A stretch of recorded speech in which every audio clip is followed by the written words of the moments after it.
Hello students, welcome to my channel. I am Rashmi, your maths teacher. तो आज इस video में हम सैम्पल पेपर सॉल्व कर रहे हैं जो कि हमें सीबीएसई की तरफ से प्रोवाइड की, एक बेसिक के लिए और एक स्टैंडर्ड के लिए। तो इस वीडियो में हम बेसिक वाला पेपर सॉल्व कर रहे हैं। तो यहाँ पे आपका जो पूरा पेपर है सब्जेक्टिव होने वाला है। तो इस वीडियो में हम ओनली क्वेश्चंस ही नहीं सॉल्व करेंगे, एग्जाम में आपको आंसर कैसे लिखना है कि आपको फुल मार्क्स मिले। लाइक कि जैसे ये 2 मार्क का क्वेश्चन है, तो आपको कितना आंसर लिखना है आपको पता होना चाहिए कि आप पूरे के पूरे 2 मार्क्स वहां पे स्कोर कर सको। आई नो कि आपको इसके आंसर आते हैं, बट आपको कैसे आंसर को वहां रिप्रेजेंट करना है वो भी बहुत इंपॉर्टेंट है। तो जनरल इंस्ट्रक्शन देख लो। टोटल 14 क्वेश्चन होंगे, 3 सेक्शन होंगे। सेक्शन ए में आपके 6 क्वेश्चन होंगे 2 मार्क के, और 2 क्वेश्चन में आपको यहाँ पे इंटरनल चॉइस मिलेगी, मतलब ऑप्शन मिलेंगे, एक दो में से एक कर सकते हो। जैसे यहाँ पे ना फर्स्ट क्वेश्चन में आपको मिली, ऐसे 2 क्वेश्चन मिलेगी। सेक्शन बी में 4 क्वेश्चन होंगे 3 मार्क के, और एक क्वेश्चन में आपको चॉइस मिलेगी। सेक्शन सी में आपके होंगे 4 क्वेश्चन होंगे 4 मार्क के, और यहाँ पे भी आपको एक क्वेश्चन में इंटरनल चॉइस मिलेगी, लेकिन 2 क्वेश्चन आपके जो यहाँ पे होंगे 4 में से 2 आपके केस बेस्ड क्वेश्चन होंगे। तो वन बाय वन देखो। फर्स्ट क्वेश्चन आपका यहाँ पे क्या है, find the roots of the quadratic equation. तो ये हमारी इक्वेशन है, तो आपको ऐसे ही लिखना है, given equation is P X equal to, किसी भी इक्वेशन आपको दी उसको एक पी एक्स के पॉलिनोमियल इन एक्स की फॉर्म में आपको लिखना होता है। 3x² minus 7x minus 6 equal to 0। आपको रूट्स फाइंड करने, दैट मीन्स यहाँ पे x की ऐसी 2 वैल्यू फाइंड करनी है कि जिसको यहाँ पे पुट करो तो लेफ्ट इक्वल टू आपका राइट हो जाए।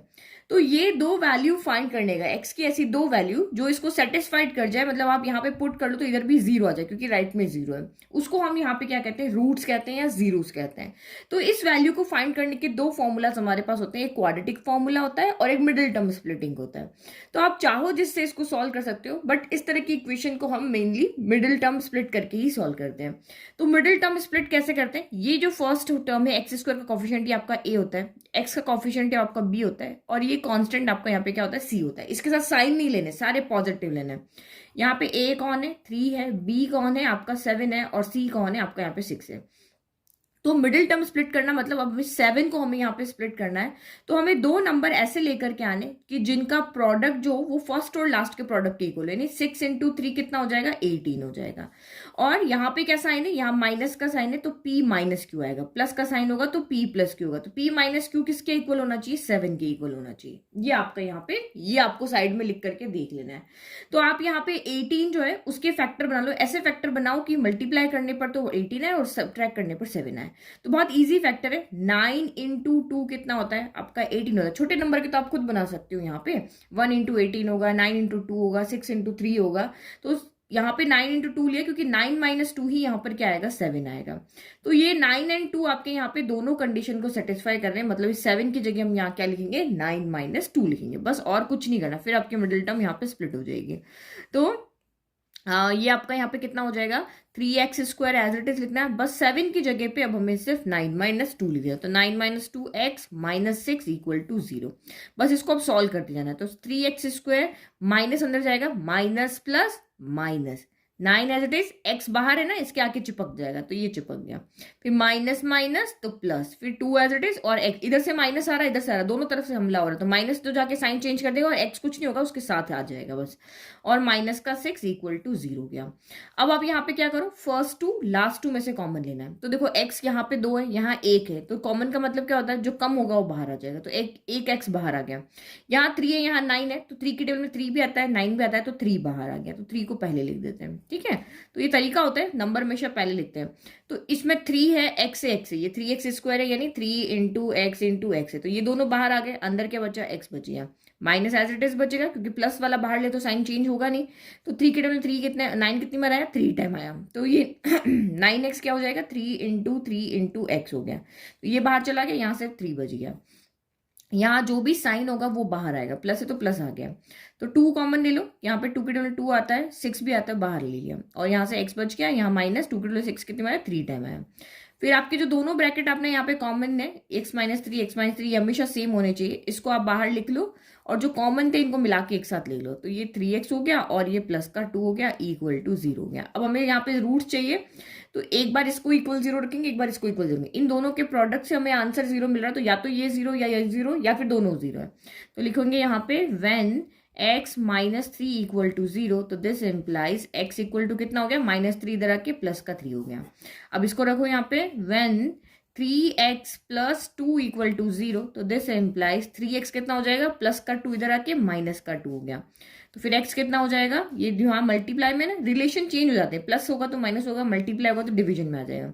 तो माइनस का टू मल्टीप्लाई में तो आ गया डिवाइड में। तो यानी कि ये दो वैल्यू हो गई, x इक्वल टू एक तो आपकी थ्री हो गई और x इक्वल टू आपकी कितनी हो गई, माइनस का टू बाय थ्री होगी। यानी कि इस इक्वेशन के ये दो रूट है। आप x इक्वल टू थ्री रखोगे तो लेफ्ट पूरा जीरो बन जाएगा, x की जगह माइनस टू बाय थ्री रखोगे तब भी आपका लेफ्ट यहाँ पे क्या बन जाएगा, जीरो। ठीक है, और ये फाइनल आंसर आपको हमेशा लिखना है। तो ये हम जो फाइनल आंसर लिखते हैं ना, ये हमेशा स्टेटमेंट की फॉर्म में होता है। Find the roots of the quadratic equation, तो the roots of the quadratic equation P X are इस तरह से लिखना है, x equal to three, x equal to minus का two by three. Now next question number अब यहाँ पे देखते हैं टू। तो क्वेश्चन नंबर टू आपको यहाँ पे क्या कह रहा है, हमेशा ऑप्शन जब भी आते हैं ना वो एक ही चैप्टर में से आते हैं। ये क्वाड्रेटिक इक्वेशन में ना, तो ये आपका ऑप्शन भी क्वाड्रेटिक इक्वेशन में से ही आएगा। Find the values of k for which the quadratic equation 3x square plus kx plus 3 equal to 0 has real and equal roots। अब आपको ये quadratic equation दी हुई है, आपको कह रहे हैं कि इसके जो रूट्स है ना वो रियल है, इमेजिनरी नहीं है, मतलब रूट में कोई नहीं आ रहा है, रियल है एंड इक्वल रूट्स है। आपके यहाँ पे क्या है, रूट भी रियल भी है और इक्वल भी है, तब आप k की वैल्यू फाइंड करो। तो इसके लिए आपको कंडीशन पता होनी चाहिए कि कब जो होते हैं किसी भी क्वाड्रेटिक इक्वेशन के रूट रियल होते हैं और इक्वल होते हैं। तो आपने क्वाड्रेटिक फॉर्मूला पढ़ा है ना, तो जिसमें आपका लिखा है ना, अगर d इक्वल टू आपका जीरो है, फॉर्मूला क्या होता है, माइनस का b plus minus in root of d by two है, यही होता है ना। तो ये जो रूट वाला नंबर है ये डिसाइड करता है रूट कैसे आएगा। अगर d जीरो हो गया तो ये आपका जीरो हो गया, दैट मीन माइनस का b बाय टू है। दो रूट हमें मिलेंगे, दोनों आपके रियल होंगे और इक्वल होंगे। ग्रेटर देन के लिए अलग कंडीशन होगी, लेस देन के लिए आपके यहाँ पे अलग कंडीशन होगी। ठीक है, तो अभी हमारी कंडीशन सिर्फ ये वाली, तो इसके अकॉर्डिंग हम k की वैल्यू फाइंड करते हैं। तो हमने लिखा लेट, जो हमारी गिवन इक्वेशन है उसको पी एक्स इक्वल टू लिख दिया। फिर आपको दिया हुआ कि इक्वेशन के रियल एंड इक्वल रूट्स हैं, तो हमें कंडीशन पता है रियल एंड इक्वल रूट्स कब मिलते हैं, जब d इक्वल टू आपका ये जीरो हो जाता है। और d का फॉर्मूला क्या होता है, B square minus four A C होता है। तो d equal to zero means B square minus four A C equal to zero होगा। तो वैल्यू पुट करो। अभी आपको समझा था a कौन होता है, तो यहाँ पे साइन लेना है, जो इसका साइन है वो आपको यहाँ पर लेना है। यहाँ पे जब हम मिडिल टर्म स्प्लिट करते हैं तब यहाँ पे साइन नहीं लेते, क्योंकि अगर आप साइन ले लोगे तो आप कंफ्यूज हो जाओगे ये यहाँ पर इस तरह से बैलेंस करने के लिए। अभी देखो आप इसको सॉल्व करोगे ना, माइनस प्लस माइनस होता है, 9 में से 2 गया तो 7 आ गया और माइनस आएगा क्योंकि 9 बड़ा है ना, तो उसमें नहीं लेंगे, बाकी सब जगह आप साइन लोगे। ए कौन है, एक्स स्क्वायर का कॉफिशिएंट होता है, तो ए इक्वल टू आपका 3 हो गया। बी कौन है, तो बी एक्स का कॉफिशिएंट होता है, यहाँ पर के हो गया। और सी कौन है, सी आपका यहाँ पे कांस्टेंट टर्म होती है, ये ए हो गया, ये बी हो गया और ये सी हो गया। ठीक है, अब बस इसमें वैल्यू पुट कर लो। तो now B square minus four A C equal to zero. तो पुट करो बी स्क्वायर यानी कि के स्क्वायर माइनस फोर, तो फोर हो गया, ए कितना है तो थ्री है, सी कितना है तो थ्री है, इक्वल टू आपका क्या हो गया यहाँ पे जीरो हो गया। तो अब इसको सॉल्व करो, के स्क्वायर माइनस फोर थ्री जा 12 और 12 थ्री जा कितना हो गया 36 हो गया। तो इसका मतलब कि हमें के की वैल्यू चाहिए, 36 को इधर भेज दो, के स्क्वायर इक्वल टू कितना हो गया 36 हो गया। तो के कितना हो गया, स्क्वायर इधर आएगा तो प्लस माइनस भी आएगा और रूट भी आएगा, स्क्वायर इधर जाके रूट बनाता है, तो ये हो गया 36। अब 36 तो आपको पता है 6 का स्क्वायर होता है, रूट में से वही वैल्यू बाहर आती है जिसकी पेयरिंग होती है। तो ये आपका यहाँ पर क्या हो गया 6 इंटू 6 हो गया। तो दिस एम्प्लाइज के की वैल्यू आपकी कितनी आ गई, प्लस माइनस, ये पेयरिंग रूट से बाहर आ जाती है ना, तो ये हो गया 6। यानी के की दो वैल्यू यहाँ पे पॉसिबल है। आप क्योंकि स्क्वायर आ रहा है ना, तो प्लस का 6 का स्क्वायर करोगे तब भी 36 आएगा, माइनस 6 का स्क्वायर करोगे तब भी यहाँ पर 36 आएगा। तो इसीलिए यहाँ पे के की दो वैल्यू पॉसिबल है, +3 एंड -6 और +6। तो फाइनल आंसर यहाँ भी लिखना नहीं भूलना है। ठीक है, हेंस द वैल्यू ऑफ के is +-6। Now next question number आप यहाँ पे 2 देखो। तो ये एनसीईआरटी का एक क्वेश्चन है, लेकिन आप इसमें बहुत गड़बड़ करते हो और इसके डाउट्स भी बहुत ज्यादा आ रहे हैं अभी। 3 cubes each of volume 64 centimeter cube are joined end to form a cuboid. Find the total surface area of the cuboid so formed. अब आपको यहाँ पे क्या कह रहा है, जैसे ये क्यूब है, ठीक है, ऐसे आपके पास क्या है 3 क्यूब है और ईच का जो वॉल्यूम आपको यहाँ पे दिया हुआ है 64 सेंटीमीटर क्यूब दिया हुआ है। तो एक ये है, ऐसे ही आपके पास दो और है, जैसे ये मैंने इस ब्लॉक में रखा ना, इस ब्लॉक में रखा, तो ऐसा एक और है, ऐसा एक और है। इन तीनों को आपने ऐसे ज्वाइन कर दिया, तो तीनों को अगर आप ज्वाइन करोगे तो इस तरह से आपका क्या बन जाएगा, इस तीन को ज्वाइन करने से इस तरह से आपका क्यूबॉइड बन जाएगा आपका ये क्यूबॉइड, इस तरह से क्यूबॉइड बन जाएगा। ठीक है, फाइंड द टोटल, इस ये जो 3 क्यूब को इस तरह से ज्वाइन करने से जो क्यूबॉइड बना है, आपको इसका टोटल सरफेस एरिया फाइंड करके दिखाना है। तो टोटल सरफेस एरिया फाइंड करना है, दैट मीन्स आप कैसे फाइंड करोगे? टोटल सरफेस एरिया फाइंड करने के लिए आपको इसका एल चाहिए, बी चाहिए और एच चाहिए। तो ये हमारा यहाँ पर एल होता है, इधर बी ले लो, और ये हाइट जो होती है हमारी एच होती है, यानी 3 चीजें होती है ना, तो उसमें से होता है। तो देखो यहाँ पे फिगर बनाते हैं, तो कंफ्यूज नहीं होना है हमें। यहाँ पे क्यूब की इंफॉर्मेशन दी हुई है, क्यूब की इंफॉर्मेशन से हम क्यूबॉइड की इंफॉर्मेशन यहाँ पर निकालेंगे। ऐसे देखो, ये 3 क्यूब है, एक क्यूब ये रहा, दूसरा ये रहा, तीसरा ये रहा। अब इन तीनों को यहाँ पे ज्वाइन कर दिया, ज्वाइन करेगा तो इधर से चिपक जाएंगे ना, तो ये तीनों एक दूसरे से मिलकर के इस तरह से आपका यहाँ पे क्यूबॉइड बन जाएगा। तो इस क्यूबॉइड को फाइंड करने के लिए हमें यहाँ पे क्या क्या चाहिए? तो मुझे इसके लिए एक लेंथ चाहिए, एक ब्रेथ चाहिए, और एक इसको ले लो या इसको ले लो, ये हमें यहाँ पे हाइट चाहिए। लेकिन क्यूब के अंदर यहाँ पे क्या होता है, सारी साइड्स क्या होती है? सेम होती है। क्यूब क्या होता है? स्क्वायर से मिलकर के बनता है, क्यूबॉइड रेक्टेंगल से बनता है। तो यहाँ पे लेंथ भी होगा, ब्रेथ भी होगा, हाइट भी होगी। लेकिन इसमें सारी चीज क्या होती है? साइड होती है। हम इसको सिर्फ ओनली साइड लेते हैं। तो मैं इसके यहाँ पे क्या करती हूँ? साइड फाइंड कर लेती हूँ। तो जो भी इसकी साइड होगी, हाइट वही की वही रहेगी, ब्रेथ वही का वही रहेगा, लेकिन लेंथ आपकी यहाँ पे चेंज है, क्योंकि तीनों को जब आपने इस तरह से ज्वाइन कर दिया तो ये अब ये लंबा हो गया। तो ये आपकी इसकी जो, ये देखो, चौड़ाई यही रहेगी, हाइट यही रहेगी, लेकिन ये लेंथ जो होगी वो आपकी यहाँ पे बढ़ जाएगी। तो वो लेंथ कितनी होगी? इसकी साइड प्लस इसकी साइड, 3 टाइम जब हम इसको ऐड करेंगे तब आपकी यहाँ पे लेंथ बनेगी। तो पहले हम क्यूबॉइड की साइड तो, इस क्यूब की साइड तो निकाले, पर इस क्यूब की साइड कितनी है? तो हमें दिया हुआ क्या है इसके लिए? तो हमने लिख दिया कि given 3 cubes each are join end to form a cuboid. ठीक है, फिर now volume of each cuboid, पहले हम इसकी साइड निकाल रहे हैं। तो वॉल्यूम जो हमें दिया हुआ है, जो इन्फॉर्मेशन आपको दी हुई होती है ना, उसी से आप निकाल सकते हो। तो हमें वॉल्यूम दिया हुआ है, लेकिन हम दिए हुए वॉल्यूम से साइड निकाल सकते हैं। वॉल्यूम का फॉर्मूला यहाँ पर क्या होता है? तो ए क्यूब होता है, साइड का क्यूब। तो वो आपको कितना दिया हुआ है? 64 दिया हुआ है। तो 64 के आप यहाँ पे फैक्टर बना लो। तो हम यहाँ पे क्या करते हैं, मुझे ए चाहिए तो इसको मैं क्यूब की फॉर्म में लिखती हूँ, क्योंकि ये ए क्यूब है, ये भी किसी का क्यूब आएगा, क्यूब से क्यूब क्या हो जाएगा? कैंसिल हो जाएगा।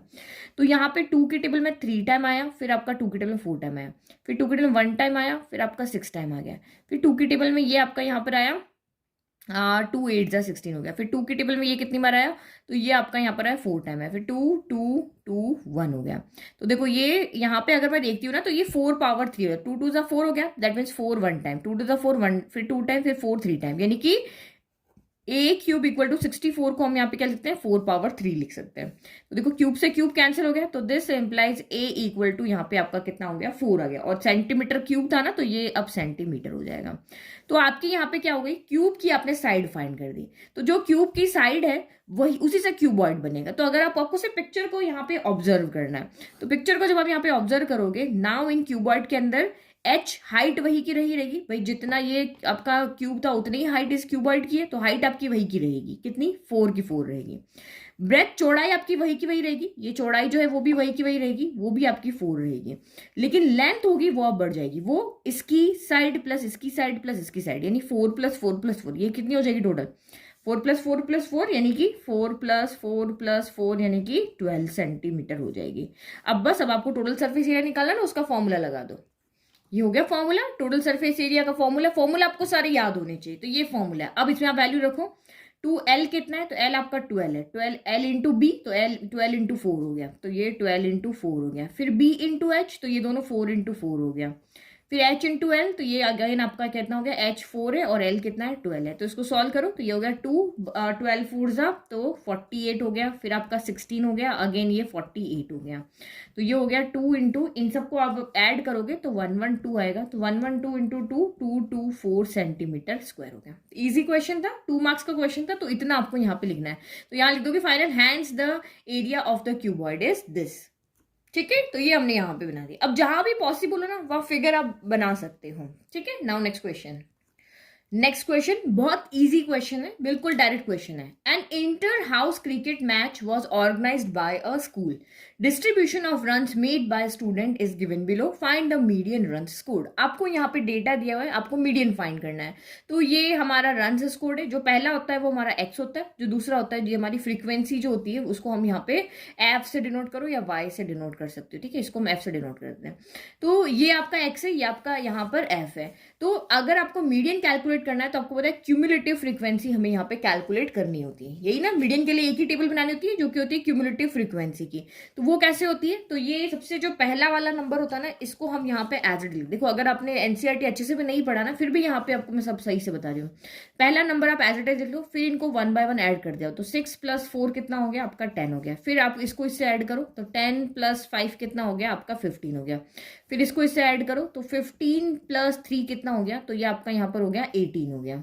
फिर 18 को इससे ऐड करो तो 18 + 4 कितना हो गया, तो 22 हो गया। आप चेक कर सकते हो कि इसका सम भी यहाँ पर 22 आएगा, मतलब समेशन एफ भी आपका 22 आएगा। और इसका लास्ट वाला, ये दोनों टर्म आपकी क्या होनी चाहिए, सेम आनी चाहिए। ये सेम होगा तभी आपका यहाँ पर कुछ गड़बड़ नहीं है। तो नाउ अब आप यहाँ पे मीडियन का फॉर्मूला देखो।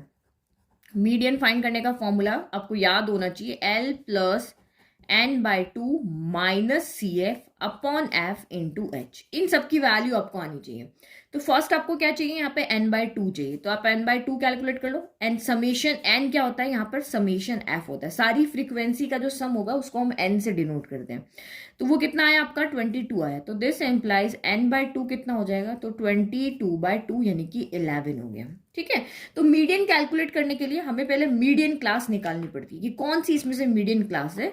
तो आप यहाँ पे देखो 11 से जस्ट बड़ी क्यूमुलेटिव फ्रीक्वेंसी कौन सी है, तो ये बड़ी है, ये बड़ी है, ये भी बड़ी है, अब ये छोटा हो गया। तो 11 से जस्ट बड़ी कौन सी हुई, 15 हुई। तो ये आपकी यहाँ पे क्या हो गई, मीडियन क्लास हो गई। हमें हमेशा यहाँ पे n/2 कैलकुलेट करके फिर देखना होता है, इससे जो जस्ट बड़ा होगा वही आपका यहाँ पर क्या हो जाएगा, मीडियन क्लास हो जाएगी। तो ये आपकी यहाँ पर क्या हो गई है, मीडियन क्लास हो गई है। ठीक है, तो ये मीडियन क्लास हो गई। अब आप फटाफट यहाँ वैल्यू रख दो। n/2 आप कैलकुलेट कर चुके हो। l क्या होता है, तो l आपके यहाँ पे ये जो यहाँ पे लोअर लिमिट होती है, ये आपको यहाँ पे दिया हुआ ना, इंटरवल टाइम इंटरवल दिया हुआ ना, तो इसमें से l कौन होगा, तो l आपका यहाँ पर हो जाएगा = 40, यानी कि ये आपका यहाँ पर हो जाएगा l। तो ये l हो गया और n/2 हमने कैलकुलेट कर ही लिया। अब CF क्या होता है, इससे जस्ट ऊपर वाली फ्रीक्वेंसी, ये वाली, ये हमेशा आप गड़बड़ करते हो। CF आप हमेशा इसको ले लेते हो, ये नहीं लेना, इससे जस्ट ऊपर वाली होती है। और इसको क्यों लेंगे वो भी मैं आप याद रख सकते हो, इजीली बताती हूँ अभी। फिर H क्या होता है, तो ये दोनों को सब्ट्रैक्ट करके देख लो। ये जो आपका मीडियन क्लास है ना, इसमें से किसी को भी सब्ट्रैक्ट कर लो। यहाँ पे इंटरवल कितने का, वो H होता है। तो 60 - 40, बड़े में से छोटे को करना है। This minus this, upper limit minus lower limit होता है। तो ये आपका 20 हो गया। अब बचा के आपका यहाँ पे F, तो F तो आपका मीडियन क्लास का ही होगा, ये वाला। ये आपका यहाँ पर क्या हो जाएगा, F हो गया। तो F कितना आ गया, 5 आ गया। अब वैल्यू पुट करो। L कितना है आपका यहाँ पर 40 है, n/2 कितना है 11 है। तो CF हमेशा n/2 से क्या होगा, छोटा होगा। अगर आप 15 रख दोगे ना तो ये बड़ा हो जाएगा, इसीलिए हम इसमें ऊपर वाला रखते हैं, ये हमेशा छोटा होता है। फिर अपॉन F कितना है, F आपका यहाँ पर 5 है, इंटू H कितना है, तो H आपका यहाँ पर 20 है। तो 5 से कैंसिल कर दो, 5 4 जा कितना हो गया, 20 हो गया। तो = 40 + 11 में से 10 गया तो 1 बचा, और ये आपका यहाँ पर 4 हो गया। तो ये हो गया 40 + 4 1 4, ये हो गया 40 + 4 यानी कि 44। तो ये हमेशा जो वैल्यू आएगी ना वो इसमें से आती है। ये 44 किस में है, आपने मीडियम क्लास क्या ली है, 42 60 ली ना, 44 हमेशा यहाँ पे आएगा। 42 59 इसमें से कोई भी आंसर आएगा। तो ये क्या रन है ना, तो आपको यहाँ पे लिखना 44 रन, यानी कि मीडियन क्या है आपका 44 रन है। इजी था, यहाँ कोई टफ नहीं था। नाउ नेक्स्ट देखो। तो नेक्स्ट फोर्थ क्वेश्चन के 2 पार्ट है। Find the common difference of the AP. ये आपको एक एपी दी हुई है, 4 9 14 ऐसे जा रही है, आपको इसका कॉमन डिफरेंस निकालना है।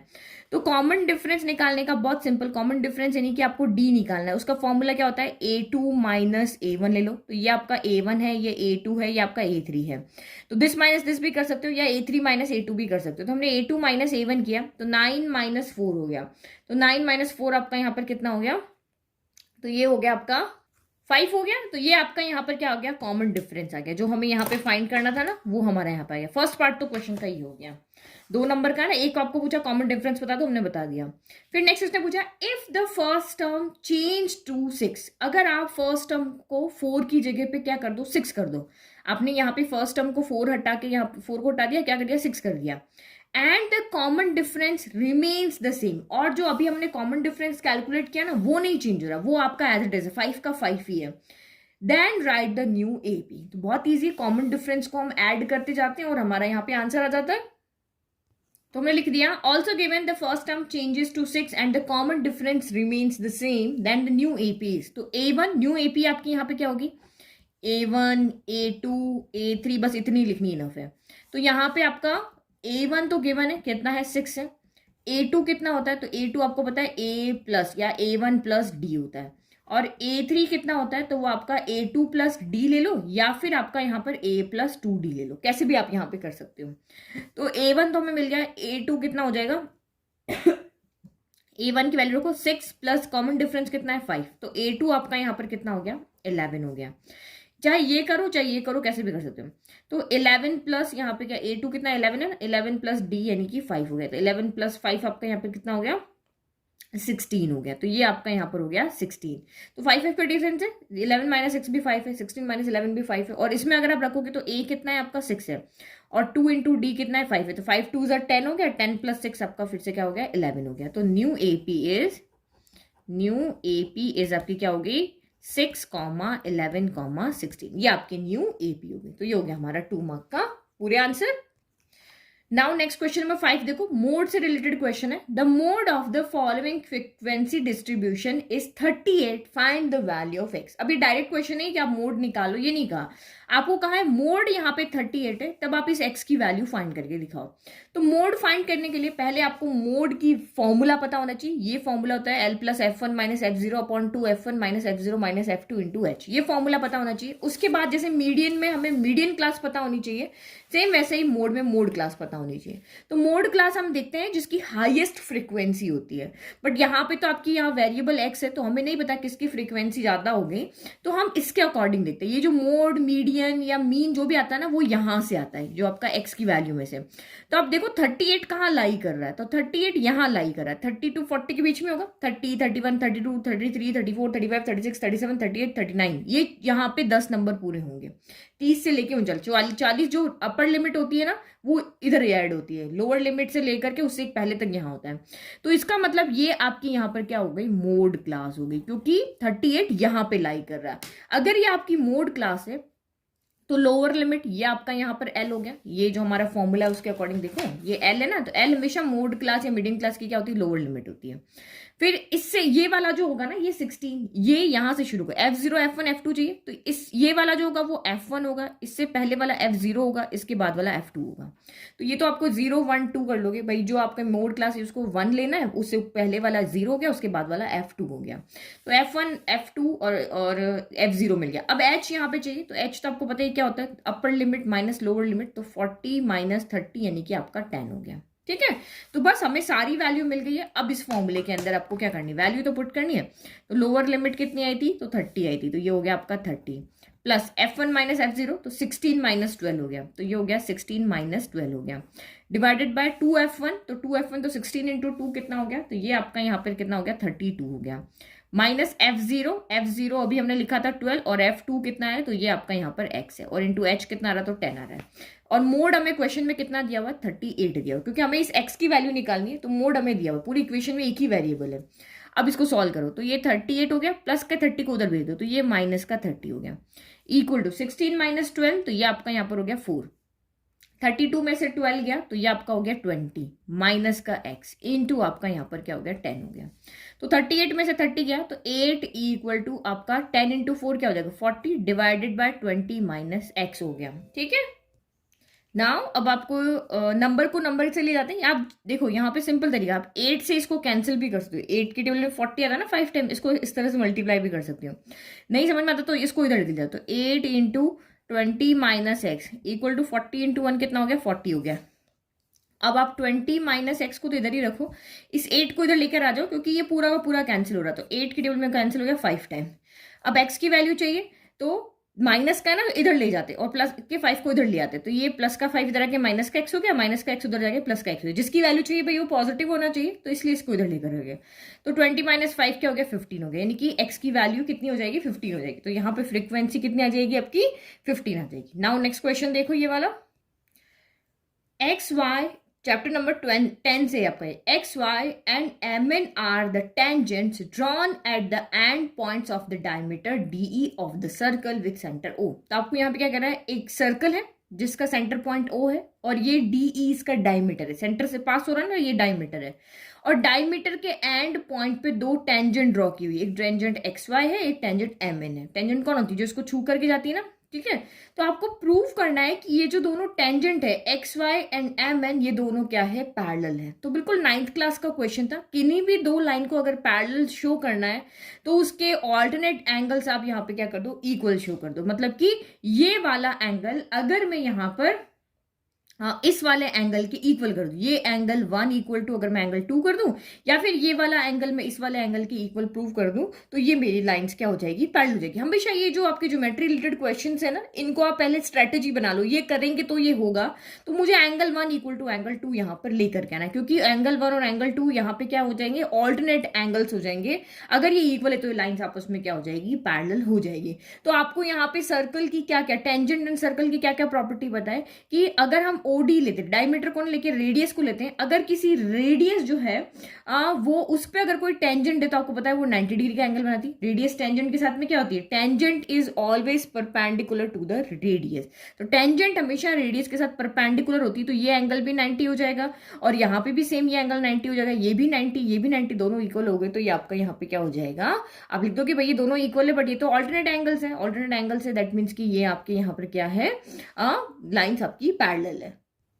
तो ये आपका पूरा आंसर लिखना है। आप सोच रहे हो मैम 2 मार्क का क्वेश्चन में इतना आंसर लिखना पड़ेगा, तो ये प्रूव वाले क्वेश्चन जब भी आते हैं ना, उसको लिखने का एक पैटर्न होता है। गिवन लिखना होता है, टू प्रूव लिखना होता है, उसके बाद आपको प्रूफ लिखना होता है। तो गिवन तो क्वेश्चन में से ही है, टू प्रूव भी आपका क्वेश्चन में से ही, ओनली ये आपका यहाँ पर क्या है, आंसर है। तो फर्स्ट थिंग आपने यहाँ पे वही लिखी कि एक्स वाई अगर आपका टेंजेंट है तो ओ डी एक्स, ये रेडियस है ना आपकी ओडी, तो ओ डी एक्स आपका यहाँ पे 90 डिग्री होगा। तो हमें तो यहाँ पे ये पूरा एंगल 90 बनाना है। अगर ओ डी एक्स 90 है तो ई डी एक्स भी 90 होगा, यानी कि एंगल 1 90 होगा। सेम यहाँ पर भी हो जाएगा, इस एम एन के टेंजेंट के लिए एंगल 2 आपका 90 होगा। तो ये सेम रीजन आपको लिखना है कि tangent is always perpendicular to the radius. ये परपेंडिकुलर क्यों है, 90 डिग्री क्यों है, रीजन लिखना, हमारे पास एक थ्योरम है। तो एंगल 1 इक्वल टू एंगल 2 दोनों 90 डिग्री है, और ये ऑल्टरनेट एंगल है, ये एक लाइन के एक इधर बन रहा है एक इधर बन रहा है, तो ऑल्टरनेट एंगल से, इसीलिए दोनों लाइन आपस में क्या है, आपकी पैरेलल है। समझ में आ गया। तो ये आपका यहाँ पर इस तरह से आपको आंसर लिखोगे, तब आपको पूरे 2 मार्क्स यहाँ पे मिलेंगे। नाउ नेक्स्ट देखो, नाउ सेक्शन ए का लास्ट पार्ट देखो, जो अभी हमने क्वेश्चन किया उसके ऑप्शन में आपके पास एक और है, उसी चैप्टर नंबर 10 से। In the given figure A circle is inscribed in the quadrilateral ABCD। एक सर्कल इस क्वाड्रिलेटरल के अंदर बना हुआ है। गिवन AB इक्वल टू 6, ये पूरा आपको यहां से यहां तक 6 दिया हुआ है। BC कितना दिया आपको, यहां से यहां तक कितना दिया हुआ है, 7 दिया हुआ है। ये आपको पूरा का पूरा कितना दिया हुआ है, 7 दिया है। और CD जो है वो आपको कितना दिया हुआ है, 4 दिया हुआ है। अब आपको AD यहाँ पे फाइंड करना है। तो हमें नहीं पता ये क्वाड्रिलेटरल कौन सा है, पैरेललोग्राम है या कोई रेक्टेंगल है, स्क्वायर है, इस तरह से हमें नहीं पता ये कौन सा क्वाड्रिलेटरल। तो हम यहाँ पे प्रॉपर्टी नहीं यूज कर सकते। अगर हमारे पास स्क्वायर होता तो हम प्रॉपर्टी लगा सकते, रेक्टेंगल होता तो लगा सकते हैं, बट यहाँ पे एक सिर्फ क्वाड्रिलेटरल का है, तो कौन सा हमें नहीं पता। तो आपको यहाँ पे क्या करना है, एडी ये हमें फाइंड करना है। बट यहाँ पे देखो इन्होंने एक चीज दी हुई कि जो सर्कल है वो क्वाड्रिलेटरल के अंदर बना हुआ है, और इसको 4 साइड पे यहाँ पे क्या कर रहा है, टच कर रहा है। दैट मीन्स आपका ये ए एक्सटर्नल पॉइंट हो गया सर्कल का, बी हो गया एक्सटर्नल, सी हो गया एक्सटर्नल, डी हो गया एक्सटर्नल। अगर आप यहाँ पे इसको हम यहाँ पे नेमिंग कर देते, जैसे मैंने इसको, ये टेंजेंट ये आपकी यहाँ पे इस सर्कल को टच कर रही है ना, तो ए बी क्या हो गई, सर्कल की टेंजेंट हो गई। बी सी कौन हो गई, सर्कल की टेंजेंट हो गई, क्यू पे टच कर रही है। सी डी सर्कल की टेंजेंट हो गई, आर पे टच कर रही है। और ए डी सर्कल की टेंजेंट हो गई, जो उसको एस पे टच कर रही है। तो हमें पता है किसी सर्कल के किसी भी एक्सटर्नल पॉइंट से अगर आप टेंजेंट ड्रॉ करते हो, जैसे ये हमारी सर्कल है, इसके एक्सटर्नल पॉइंट ये, इससे हम यहाँ पे एक टेंजेंट अगर ड्रॉ करते हैं, एक पॉइंट से 2 ही टेंजेंट ड्रॉ होती, तो वो आपस में लेंथ में इक्वल होती है। ये 4 है तो ये भी क्या होगी, 4 सेंटीमीटर होगी। तो दैट मीन्स ये आपकी जितनी है उतनी आपकी ये होगी, बी से बीपी जितनी होगी उतनी बी क्यू होगी, फिर सी से सी आर जितनी होगी उतनी सी क्यू होगी, और डी से डी आर जितनी होगी उतनी डी एस होगी, क्योंकि हमारे पास एक थ्योरम है उसकी वजह से। तो गिवन लिख देना है, फिर आपको रीजन लिखना है कि since the length of 2 tangents drawn from an external point to the circle are equal, कि अगर हम किसी भी एक्सटर्नल पॉइंट से यहाँ पे टेंजेंट ड्रॉ करते हैं तो वो लेंथ में क्या होती है, इक्वल होती है। दैट मीन्स आपका यहाँ पे AP इक्वल टू AS हो जाएगा। तो ये AP इक्वल टू AS हो जाएगा फर्स्ट। देन आपका BP इक्वल टू BQ हो जाएगा। तो ये आपका BP इक्वल टू क्या हो जाएगा, BQ हो जाएगा, ये सेकंड लिख दिया। फिर C से देखें तो CR इक्वल टू CQ हो जाएगा। तो CR इक्वल टू आपका CQ हो जाएगा 3, और ये DR इक्वल टू DS हो जाएगा। तो ये क्या हो गया, DR इक्वल टू DS हो जाएगा। तो सारी साइड्स यहाँ पे हमारी कवर हो गई है, ठीक है। अब हमें क्या चाहिए, AD की वैल्यू फाइंड करनी। AD किसके इक्वल है, AS प्लस SD के इक्वल है। तो AS ये रहा, SD ये रहा, या DS ले लो, ठीक है। तो यहाँ पे हमारा आएगा कैसे, तो हमने इस पूरे क्वाड्रिलेटरल को 4 साइड होती है उसको 8 साइड में डिवाइड कर दिया, एपी अलग कर दिया, पीबी अलग कर दिया, 2 यहां से 2 यहां से 2 यहां से 2 यहां से। तो हम इसको क्या करते हैं, ऐड करते हैं, इन चारों को क्या करते हैं, ऐड करते हैं, क्योंकि 8 साइड को हम 4 बनाते हैं जिससे कि हमारा यहाँ पे क्या बन जाए, क्वाड्रिलेटरल की साइड आ जाए।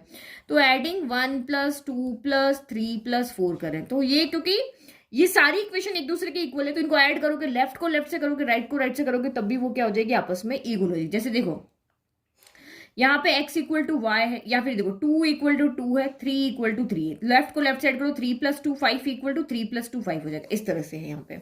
तो ये आपका यहाँ पे क्या हो जाएगा, AP + BP + CR + DR हो गया। लेफ्ट इक्वल टू राइट को करो, AS + BQ + CQ + आपका DS हो गया। तो AP + BP क्या हो गया, AP + BP आपका यहाँ पर AB हो गया।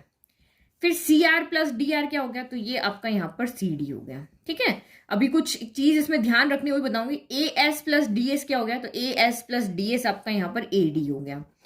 और BQ + CQ, तो BQ + CQ आपका यहाँ पर BC हो गया। तो ये हमने लिख दिया BC। अब हमें यहाँ पे 3 साइड की वैल्यू बताए। AB कितना बताया था, AB आपका यहां से यहां तक आपको गिवन था 7, ये आपका यहां से यहां तक था, ये आपका 6 था, ये 7 था, और ये आपका यहां से यहां तक था 4 था।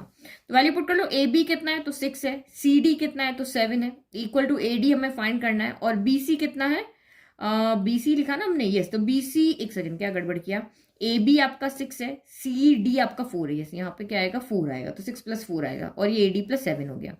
तो 6 + 4 कितना हो गया 10, और ये प्लस का 7 हो जाएगा, माइनस का 7, हमें AD चाहिए, तो दिस इम्प्लाइज आपका 3 सेंटीमीटर हो गया। कितना हो गया 3 सेंटीमीटर, यूनिट हमें दी हुई तो लिखनी है, AD कितना हो गया 3 सेंटीमीटर हो गया।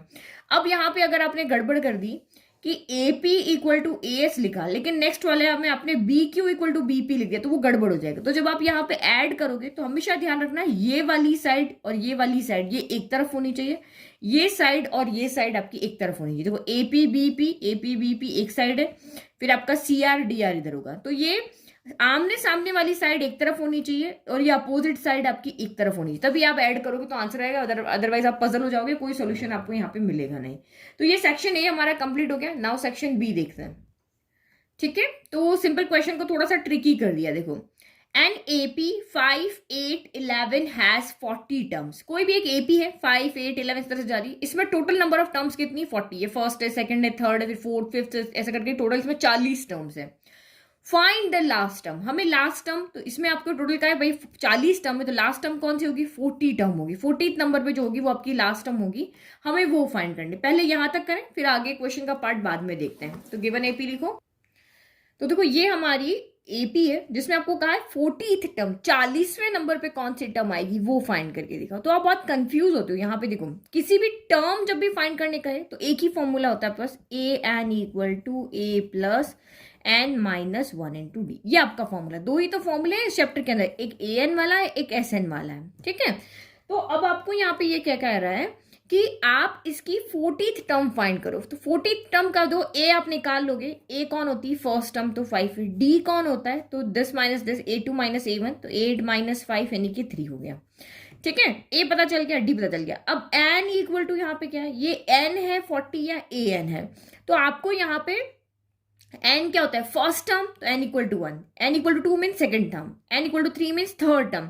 तो कह रहा 40th टर्म फाइंड करो, मतलब n = कितना हो गया आपका 40 हो गया। भाई कौन से नंबर की टर्म फाइंड करनी है, पहली दूसरी तीसरी चौथी, इसने कहा भाई 40वें नंबर की फाइंड कर, तो n = 40 हो ना, तो मतलब काउंट कर देना 1 2 3 4 5 6। तो जैसे आपको कहा थर्ड टर्म फाइंड करो, तो थर्ड टर्म तो n = 3 हो जाएगा, और थर्ड टर्म पे कौन सी टर्म आ रही है, ये आपका यहाँ पर A3 होगा, ये A1 होगा, ये A2 होगा। n = 1 पे A1 मिलता है, n = 2 पे A2 मिलता है, n = 3 पे आपको A3 मिलता है।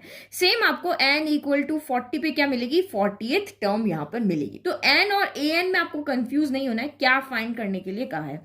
an एक्चुअल में प्लेस वैल्यू होती है, उस जगह पे कौन बैठा है और कौन सी जगह, तो 40वें नंबर पे कौन बैठा है, वो जो कौन नंबर है ना वो an होता है। ठीक है, अब समझ में आ गया, ये आपका मेनली यहाँ पे डाउट रहता है। तो हमें an फाइंड करना, वैल्यू पुट करो यहाँ पे, n की जगह 40 रखा, a कितना है तो 5 + n यानी कि 40 - 1 × d कितना है तो 3 है। तो A40 = 5 + 40 - 1 यानी 39 × 3 हो गया। तो दिस एम्प्लाइज यहाँ पे A40 equal to 5 plus 39 into 3 कितना हो जाएगा, तो ये 117 हो जाएगा। तो इसको जब ऐड करोगे तो 122 आएगा, यानी कि 40वें नंबर पे कौन आया, तो 122 आया। तो this employees A40 equal to आपका 122 हो गया। ठीक है, तो ये हमने यहाँ पे निकाल लिया। अब क्वेश्चन का एक और पार्ट है, वो सुनो, ये थोड़ा सा ट्रिकी है, बेसिक पेपर के अकॉर्डिंग ये थोड़ा सा ट्रिकी है। Also find the sum of the last N term. हमारे पास जब भी फॉर्मूला होता है सम का, तो ये भी अच्छे से समझ लो, देखो यहाँ साइड में समझाती हूँ मैं।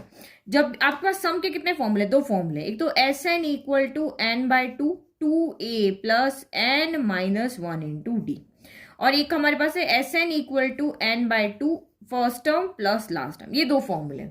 तो एन वही, ए डी, ये सारा सब कुछ आपका सेम है। तो आपको जब कहेगी भाई, और ये सम का जो फॉर्मूला होता है ना, हमेशा स्टार्टिंग से लेकर के टर्म के सम फाइंड करता है, बीच में से किसी टर्म का सम नहीं फाइंड करके बता सकता। जैसे 2 चल रहा है, 4 चल रहा है, 6 चल रहा है, आपका 8 चल रहा है, इस तरह से आते आते 40 तक आ गए। तो यहां से लेके यहां तक की सारी टर्म्स का सम फाइंड करने का फॉर्मूला ये हमारे पास होता है। आपको कहते हैं कि बीच में से 4 टर्म का कोई फॉर्म, यहाँ पे बीच में कोई टर्म आ रही है उसका सम फाइंड करो, तो अब ये फॉर्मूला नहीं करता है। हमेशा स्टार्टिंग से लेकर के फर्स्ट एंड टर्म्स के सम का फाइंड करने का हमारे पास ये फॉर्मूला होता है। अब इसने अभी कहा कि पीछे से, यानी ये चल रही है आपकी टर्म, यहाँ पे फर्स्ट है, देन सेकंड है, देन थर्ड है, देन फोर्थ है, इस तरह से आपकी चल रही है। फिर पीछे चलेगी 31, 32, 33, इस तरह से चलती रहेगी, फिर 39 और 40। तो आपको कह रहा है पीछे से 10 टर्म का सम यहाँ पे फाइंड करो। तो पीछे से 10 टर्म का सम फाइंड करना, तो पीछे से 10 मतलब कि देखो पहली 10 कौन होगी, 1 से 10 पहली होगी, फिर 11 से 20 आपकी दूसरी होगी, ये नेक्स्ट 10 है। फिर आपकी यहाँ पे 21 से लेकर के 30 तीसरी होगी, और 31 से लेकर के 40 होगी, मतलब इन 10 टर्म का हमको सम का है। तो मैं ये वाला फॉर्मूला ले लूं, देखो यहाँ पे n आपको पता है भाई, n इक्वल टू कितनी टर्म का सम फाइंड करना है, n हमेशा ये पूछेगा कितनी टर्म का सम फाइंड करना है, तो 10 टर्म का, तो n इक्वल टू 10 हो गया। a कौन हो गया, तो 31st से लेकर के 40th टर्म का सम चाहिए, तो ये आपका यहाँ पर a हो जाएगा, और लास्ट टर्म आपकी ये l हो जाएगी। तो 40 टर्म तो हम यहाँ पे फाइंड कर चुके हैं। अगर मैं यहाँ पे A31 फाइंड कर दूंगी, देखो ये मेरी A1 से लेके A10 तक है, ये 11 से लेके A20 तक है, ये A21 से लेके A30 तक है, ये A31 से लेके A40 तक है। तो लास्ट टर्म A40 हुई, और फर्स्ट टर्म इसकी कौन हुई, A31 हुई। तो A31 आप यहाँ पे कैलकुलेट कर लो, तो ये A हो जाएगा, ये L है, पुट करके सॉल्व कर दोगे। और आप ये भी कर सकते हो, आप A31 निकालो, A32 निकालो, देखो वैसे भी कॉमन डिफरेंस तो सबका सेम ही होना है ना, जो यहाँ पे D आ रहा है वही रहेगा। ए आपका यहाँ पे फर्स्ट टर्म ये हो जाएगी, डी जो है वही रहेगा, एन इक्वल टू 10 रहेगा, और आप यहाँ पे सम को फाइंड कर सकते हो, इस वाले फॉर्मूले से भी, दोनों से कर सकते हो। ठीक है, तो ये वाली 10 टर्म का मैं सम फाइंड करना, मैंने लिख दिया S N equal to N by two A plus L. तो एन कितना है आपका यहाँ पर 10 है, ए जो है इसकी फर्स्ट टर्म कौन है, A31 के इक्वल है, और एल कितना है, तो A40 के इक्वल है। तो A40 लास्ट टर्म क्या है, हमने कैलकुलेट कर चुके हैं। A31 भी निकालना है, तो A31 यहाँ पे क्या होगा, कोई भी टर्म अगर फाइंड करनी तो टर्म का फॉर्मूला आएगा ये वाला, कि A31 पे इस जगह पे कौन सा नंबर बैठा हुआ है, तो ये बताएगा हमें। तो A31 A plus n minus 1 into D, A कितना है 5 है, प्लस n माइनस 1 यानी कि आपका 31 माइनस 1 इंटू डी कितना है, तो डी आपका यहाँ पे 3 है। बस अब इसको सॉल्व कर लो, 5 प्लस 31 माइनस 30 इंटू आपका क्या हो गया, 3 हो गया। तो ये हो गया 5 प्लस 30 इंटू 3, तो ये हो गया आपका 90, तो 90 प्लस 5 हो गया 95 हो गया। तो अब आपका सीधा फॉर्मूला लिख दो, S10 n की जगह 10 रखा, n बाय 2 यानी 10 बाय 2, ए कौन है A31 यानी 95, और A40 कौन है 122। तो ये हमारा यहाँ पर इजीली सॉल्व हो गया, 5 कैंसिल हो गया 5 टाइम, तो ये 5 हो गया इनटू आपका, ये इसको जब ऐड करोगे 5 प्लस 2 7, 9 प्लस 2 11 का 1 कैरी 1 207 हो गया, तो ये आएगा 1085 हो गया। ठीक है, तो ये आपका थोड़ा सा पार्ट जो था वो ट्रिकी था समझने के लिए, अदरवाइज अब मैंने आपको एक्सप्लेन कर दिया। अब आप इस तरह का कहीं भी बीच में से कोई भी टर्म फाइंड करने के लिए कहेंगे तो आप इजीली इसको सॉल्व कर लोगे। नाउ नेक्स्ट देखो, क्वेश्चन नंबर 8 देखो, ये आपका है चैप्टर नंबर 9 से। ठीक है, ये चैप्टर कौन से था, 5 से था। दो ऑप्शन है, जो आपको इजी लगता है वो आप सॉल्व कर सकते हो। A tree is broken due to the storm in such a way that the top of the tree touches the ground and makes an angle of 30 degree with the ground. Length of the broken upper part of the tree is 8 metre. Find the height of the tree before it was broken. तो ये बिल्कुल NCERT book का ही question है, बिल्कुल कोई अलग नहीं, but value change कर दिया। तो यहाँ पे देखो, इस तरह से हमारे पास एक बड़ा सा ट्री है, ये वाला एक ट्री है। ठीक है, ये मैंने यहाँ पे ट्री ले लिया, BC ट्री ले लिया। ठीक है, ये ट्री है इस तरह से। अब क्या हुआ, स्ट्रोम के कारण ये यहाँ से टूट गया है, यहाँ ए पॉइंट से ये टूट गया, तो टूट गया तो ऑब्वियसली नीचे आएगा, नीचे आएगा तो कहाँ आएगा, ग्राउंड पे आएगा। तो ये ए सी पॉइंट जो है, ये ए सी ट्री का जो पार्ट है वो टूट के यहाँ पे आ गया, ठीक है। तो ये आपका सी पॉइंट अब यहाँ आ गया, पहले जो यहाँ था वो अब यहाँ आ गया। ये आपका यहाँ पे क्या बन गया, एक राइट एंगल ट्रायंगल गया, क्योंकि ट्री हमेशा ग्राउंड के साथ क्या बनाएगा, वर्टिकल रहेगा, स्टैंडिंग पोजीशन में जो रहेगा वर्टिकल रहेगा 90 डिग्री। हम सब जो खड़े होते हैं ग्राउंड पे वो 90 डिग्री एंगल से ही तो बनाते हैं, हम टेढ़े थोड़ी ना खड़े रहते हैं। तो ये सी पॉइंट टूट के अब यहाँ पे आ गया। अब इसने क्या, यहाँ पे क्या है, जो ये ट्री का पार्ट टूट के जो ग्राउंड को टच कर रहा है ना, वहां पे 30 डिग्री का एंगल बन रहा है। ये देखो, the top of the tree touches the ground and makes an angle of 30 degree with the ground. हमेशा सही पढ़ो, ये क्वेश्चन बहुत ईजी होते हैं, ये चैप्टर 9 बहुत ईजी है, फिगर बनाना आना चाहिए। Length of the broken upper part of the tree is 8 metre. इस ट्री का जो दो पार्ट है, एक अपर पार्ट एक लोअर पार्ट है, जो टूट के इधर आ गया, उसकी लेंथ कितनी है, 8 मीटर है। आपको इस पूरे ट्री की हाइट बतानी है, तो हाइट यहाँ पे क्या हो जाएगी, ये वाला ए बी भी आएगा, ए बी प्लस ए सी आ जाएगा, ये आपकी यहाँ पे ट्री की हाइट है। तो ए सी तो हमें यहाँ पे पता है, हमें एक्चुअल में यहाँ पे क्या फाइंड करना है, ए बी फाइंड करना है। हमें क्या फाइंड करना है, यहाँ पे ए बी फाइंड करना है। ए बी हमने फाइंड कर लिया, इसको ऐड कर देंगे तो हमारी इस ट्री की पूरी क्या आ जाएगी, हाइट आ जाएगी। तो ए बी कैसे फाइंड करें, तो बहुत सिंपल है। यहाँ पे आपका जब भी एक एक्यूट एंगल आपको दिया हुआ और एक साइड आपको दी हुई, तो आपको पता है ट्रिग्नोमेट्री लगानी होती है। तो ट्रिग्नोमेट्री आप कैसे लगाओगे, ये एंगल है, एक साइड है, और ये साइड हमें यहाँ पे फाइंड करनी, जो कि हमारी क्या है, परपेंडिकुलर है। तो परपेंडिकुलर अपॉन हाइपोटेनियस आपका क्या होता है, तो साइन थीटा होता है आपका, परपेंडिकुलर अपॉन हाइपोटेनियस होता है। तो बस वैल्यू पुट कर लो, बस आपने यहाँ पे ट्राइंगल में इनके बीच में एक ट्रिग्नोमेट्रिक रिलेशन बना दो। जब एक एंगल गिवन हो, जब और एक साइड गिवन हो, राइट एंगल ट्राइंगल में तो ट्रिग्नोमेट्री लगाते हैं, जब दो साइड गिवन हो तो पाइथागोरस थ्योरम लगाते हैं। तो साइन 30 डिग्री परपेंडिकुलर हमें ए बी फाइंड करना है, हाइपोटेनियस आपका 8 है। तो साइन 30 कितना होता है आपका, 1/2 equal to A B by क्या हो जाएगा, 8 हो जाएगा। 8 इधर आ गया, तो 8/2 यानी कि 4 centimetre equal to A B हो गया। तो यहां से यहां तक 4 आ गया, 8 + 4 आपका ये क्या हो जाएगा, 12। ए बी हमने कैलकुलेट किया, अभी 4 है, ए सी आपका 8 है, तो 8 + 4 कितना हो गया, 12 सेंटीमीटर आपका यहाँ पे ट्री की हाइट हो जाएगी। अब आंसर कैसे लिखना है, क्योंकि 3 मार्क का क्वेश्चन है, तो आंसर लिखना भी आपको आना चाहिए। और इन क्वेश्चंस में फिगर बनाना कंपलसरी है। चैप्टर 9 का कोई भी क्वेश्चन आ जाए, आप हमेशा वहां पे अच्छे से एक फिगर जरूर बना करके मेंशन करोगे, ठीक है। तो ये इस तरह से फिगर बनाना है और पूरा आंसर आपको इस तरह से वहां पर लिखना है कि let the tree be B C. आपको मेंशन करना पड़ेगा अपने फिगर में क्या नेमिंग की है, और ये ए पॉइंट से आपका ब्रोकन हुआ है, ब्रोकन पार्ट आपका यहाँ पर ए सी है, जो ट्री की टोटल हाइट है वो ए बी प्लस ए सी है, तो हमें ए बी फाइंड करना है। Right triangle A B C में क्या दिया हुआ है हमने पूरा यहाँ पे लिख दिया, और लास्ट में हमने फाइनल ट्री की हाइट बता दी कि भाई वो 12 सेंटीमीटर है। नाउ नेक्स्ट देखो इसका ऑप्शन वाला क्वेश्चन। तो क्वेश्चन 9 देखो यहाँ क्या कह रहा है, 2 poles of equal heights are standing opposite each other on either side of the road 80 metre wide. ये बिल्कुल एनसीईआरटी का ही क्वेश्चन है आपका। 2 पोल है, एक पोल ये रहा, एक पोल ये रहा, इस दोनों की हाइट सेम है, दोनों की हाइट यहाँ पे h लिख लेते हैं, ठीक है। ये ए बी है और ये आपका सी डी है, दोनों की हाइट सेम है, और एक दूसरे से ये जो इस तरह से आपकी रोड जा रही है, रोड के लेफ्ट साइड में एक पोल है, राइट साइड में दूसरा पोल है, और दोनों के बीच का डिस्टेंस कितना है, 80 मीटर। रोड कितनी चौड़ी है, 80 metre. From a point between them on the road the angles of elevation of the top of the 2 poles are respectively 60 degree and 30 degree. अब इस रोड के बीच में एक पॉइंट है, एलिवेशन एंगल कब बनता है, जब हम नीचे से ऊपर की तरफ देखते हैं। तो जब इस पॉइंट से हम यहाँ पे देख रहे हैं तो ये 60 डिग्री एंगल बन रहा है, और इस पॉइंट से जब हम यहाँ पे देख रहे हैं तो ये आपका यहाँ पर 30 डिग्री एंगल बन रहा है, ठीक है। Find the distance of the point from the 2 poles। तो आपको यहाँ पे इस पॉइंट से इस पोल की क्या डिस्टेंस है और इस पोल की क्या डिस्टेंस है वो हमें यहाँ पर फाइंड करके दिखानी है, ये हमें यहाँ पे बताना है। तो अब इस फिगर को फेयर बनाती हूँ, फिर आपको बताती हूँ कैसे फाइंड करेंगे। तो ये हमने फेयर फिगर बना लिया, और हमने नेमिंग पोल की खुद की, तो आपको लिखना है कि let A B and C D be the 2 poles of equal height and P be the point on the road between the poles. Between कहाँ है, मतलब इसके बीच में कहीं पर भी है। ऑल्सो हमें ये 2 एंगल गिवन है, और हमने इसको लेट किया ना कि ए बी एच लिया, सी डी एच लिया, क्योंकि आपको इक्वल हाइट के दिए हैं।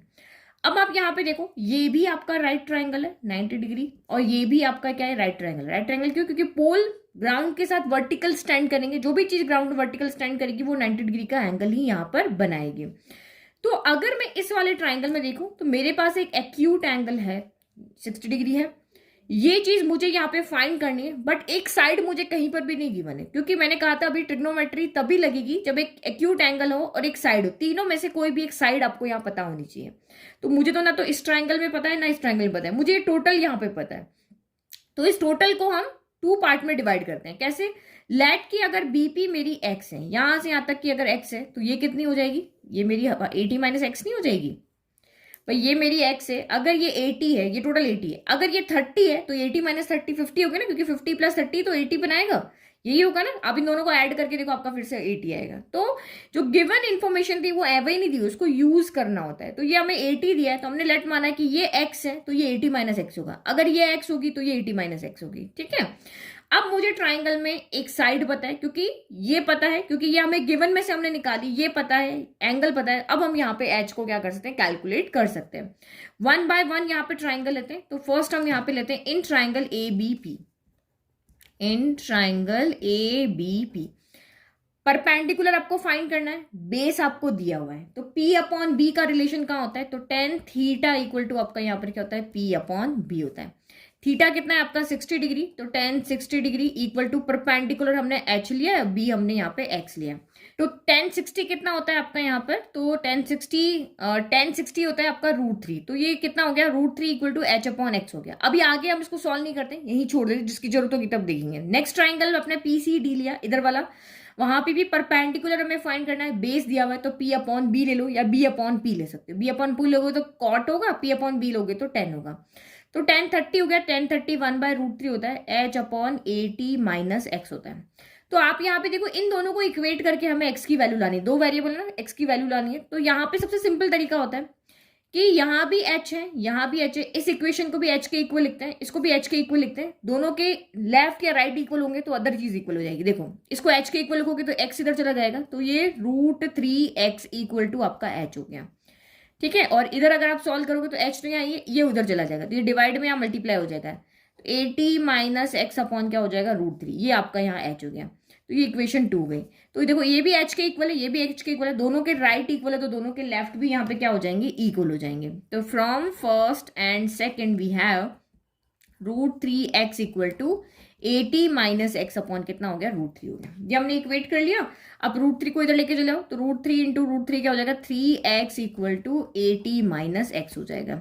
माइनस का x उधर गया, तो ये आपका यहाँ पे प्लस का x हो जाएगा, इक्वल टू 80 हो गया। तो ये आपका यहाँ पर हो गया 4x इक्वल टू आपका यहाँ पे क्या हो गया? तो ये हो गया 80। तो x इक्वल टू कितना हो गया आपका? 80 बाय 4। 4 के टेबल में कितना आया? 20 सेंटीमीटर। तो यानी कि x कितना है? BP। तो this implies BP equal to x है ना, तो वो कितना हो गया? 20 मीटर था या सेंटीमीटर था क्वेश्चन के अंदर? मीटर था, तो ये आपका मीटर हो गया। एंड आपका PD कितना है? तो PD हमने यहाँ पे देखा 80 माइनस एक्स है, तो ये आपका हो गया 80 माइनस एक्स, यानी कि आपका 80 माइनस 20 यानी कि कितना हो गया? 60 मीटर हो गया। तो 80 प्लस 20 अगेन आपका यहाँ पे कितना आ गया? 80 आ गया। तो ये हमने जो पूछा था वो हमने यहाँ पे निकाल के बता दिया भाई, दोनों पोल के जो P पॉइंट से डिस्टेंस है वो कितनी है? इस पोल की 20 मीटर है और इस पॉइंट की 60 मीटर है। नाउ नेक्स्ट देखो, नाउ क्वेश्चन नंबर 9 देखो, ये लास्ट आंसर आप इस तरह से लिखते हैं, let the hence the distance of the point P from the two poles is 20 metre and 60 metre. ठीक है, now PA and PB are the tangents drawn to a circle with centre O। तो ये आपका circle के बाहर कोई external point है, इससे आपने PA एंड PB दो टेंजेंट ड्रॉ की, दैट मीन्स यहाँ टच कर रही है। If PA equal to 6 centimetre and APB आपका यहाँ पे कौन सा एंगल है? ये रहा, तो ये 60 डिग्री दिया हुआ है। Then find the length of the chord AB, आपको इस कॉर्ड की लेंथ फाइंड करनी है। तो बहुत सारे मेथड है यहाँ पे इस क्वेश्चन को सॉल्व करने के लिए, लेकिन हम सबसे इजी मेथड लेते हैं यहाँ पे। ठीक है, जो मैं बता रही हूँ ना आपको, बहुत ईजी है। अब यहाँ पे देखो, ये आपको पता है कि किसी एक्सटर्नल पॉइंट से अगर हम सर्कल पे टेंजेंट ड्रॉ करते हैं तो वो लेंथ में क्या होती है? इक्वल होती है।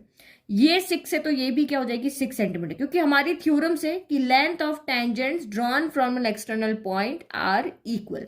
तो ये AP इक्वल टू BP हो जाएगी, ये 6 है तो ये भी आपकी क्या हो जाएगी? 6 हो जाएगी। अच्छा, अब एक ट्राइंगल है, इस ट्राइंगल में अगर ये दोनों आपके यहाँ पे साइड इक्वल है, ये 6 है, ये 6 है, तो इसके अपोजिट एंगल्स भी इक्वल होते हैं भाई। ये एंगल एक्स है तो ये भी एंगल क्या होगा, एक्स होगा।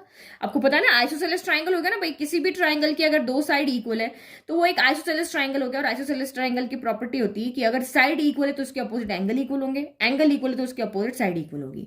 तो ये आपका यहाँ पे एक्स है तो ये भी आपका यहाँ पर क्या हो गया, एक्स हो गया। और हमें पता है ट्राइंगल की एंगल सम प्रॉपर्टी कि तीनों एंगल का सम क्या होता है, वहां पे 180 होता है। तो 60 प्लस एक्स कितना हो जाएगा, 180 हो जाएगा।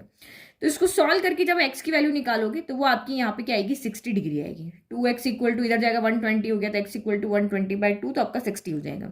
तो ये एंगल भी आपका 60 डिग्री आ गया, ये भी 60 आ गया। दैट मीन्स ये आपका क्या हो गया, इक्विलेटरल ट्राइंगल हो गया भाई। तीनों एंगल 60 है, दैट मीन्स इक्विलेटरल ट्राइंगल हो गया।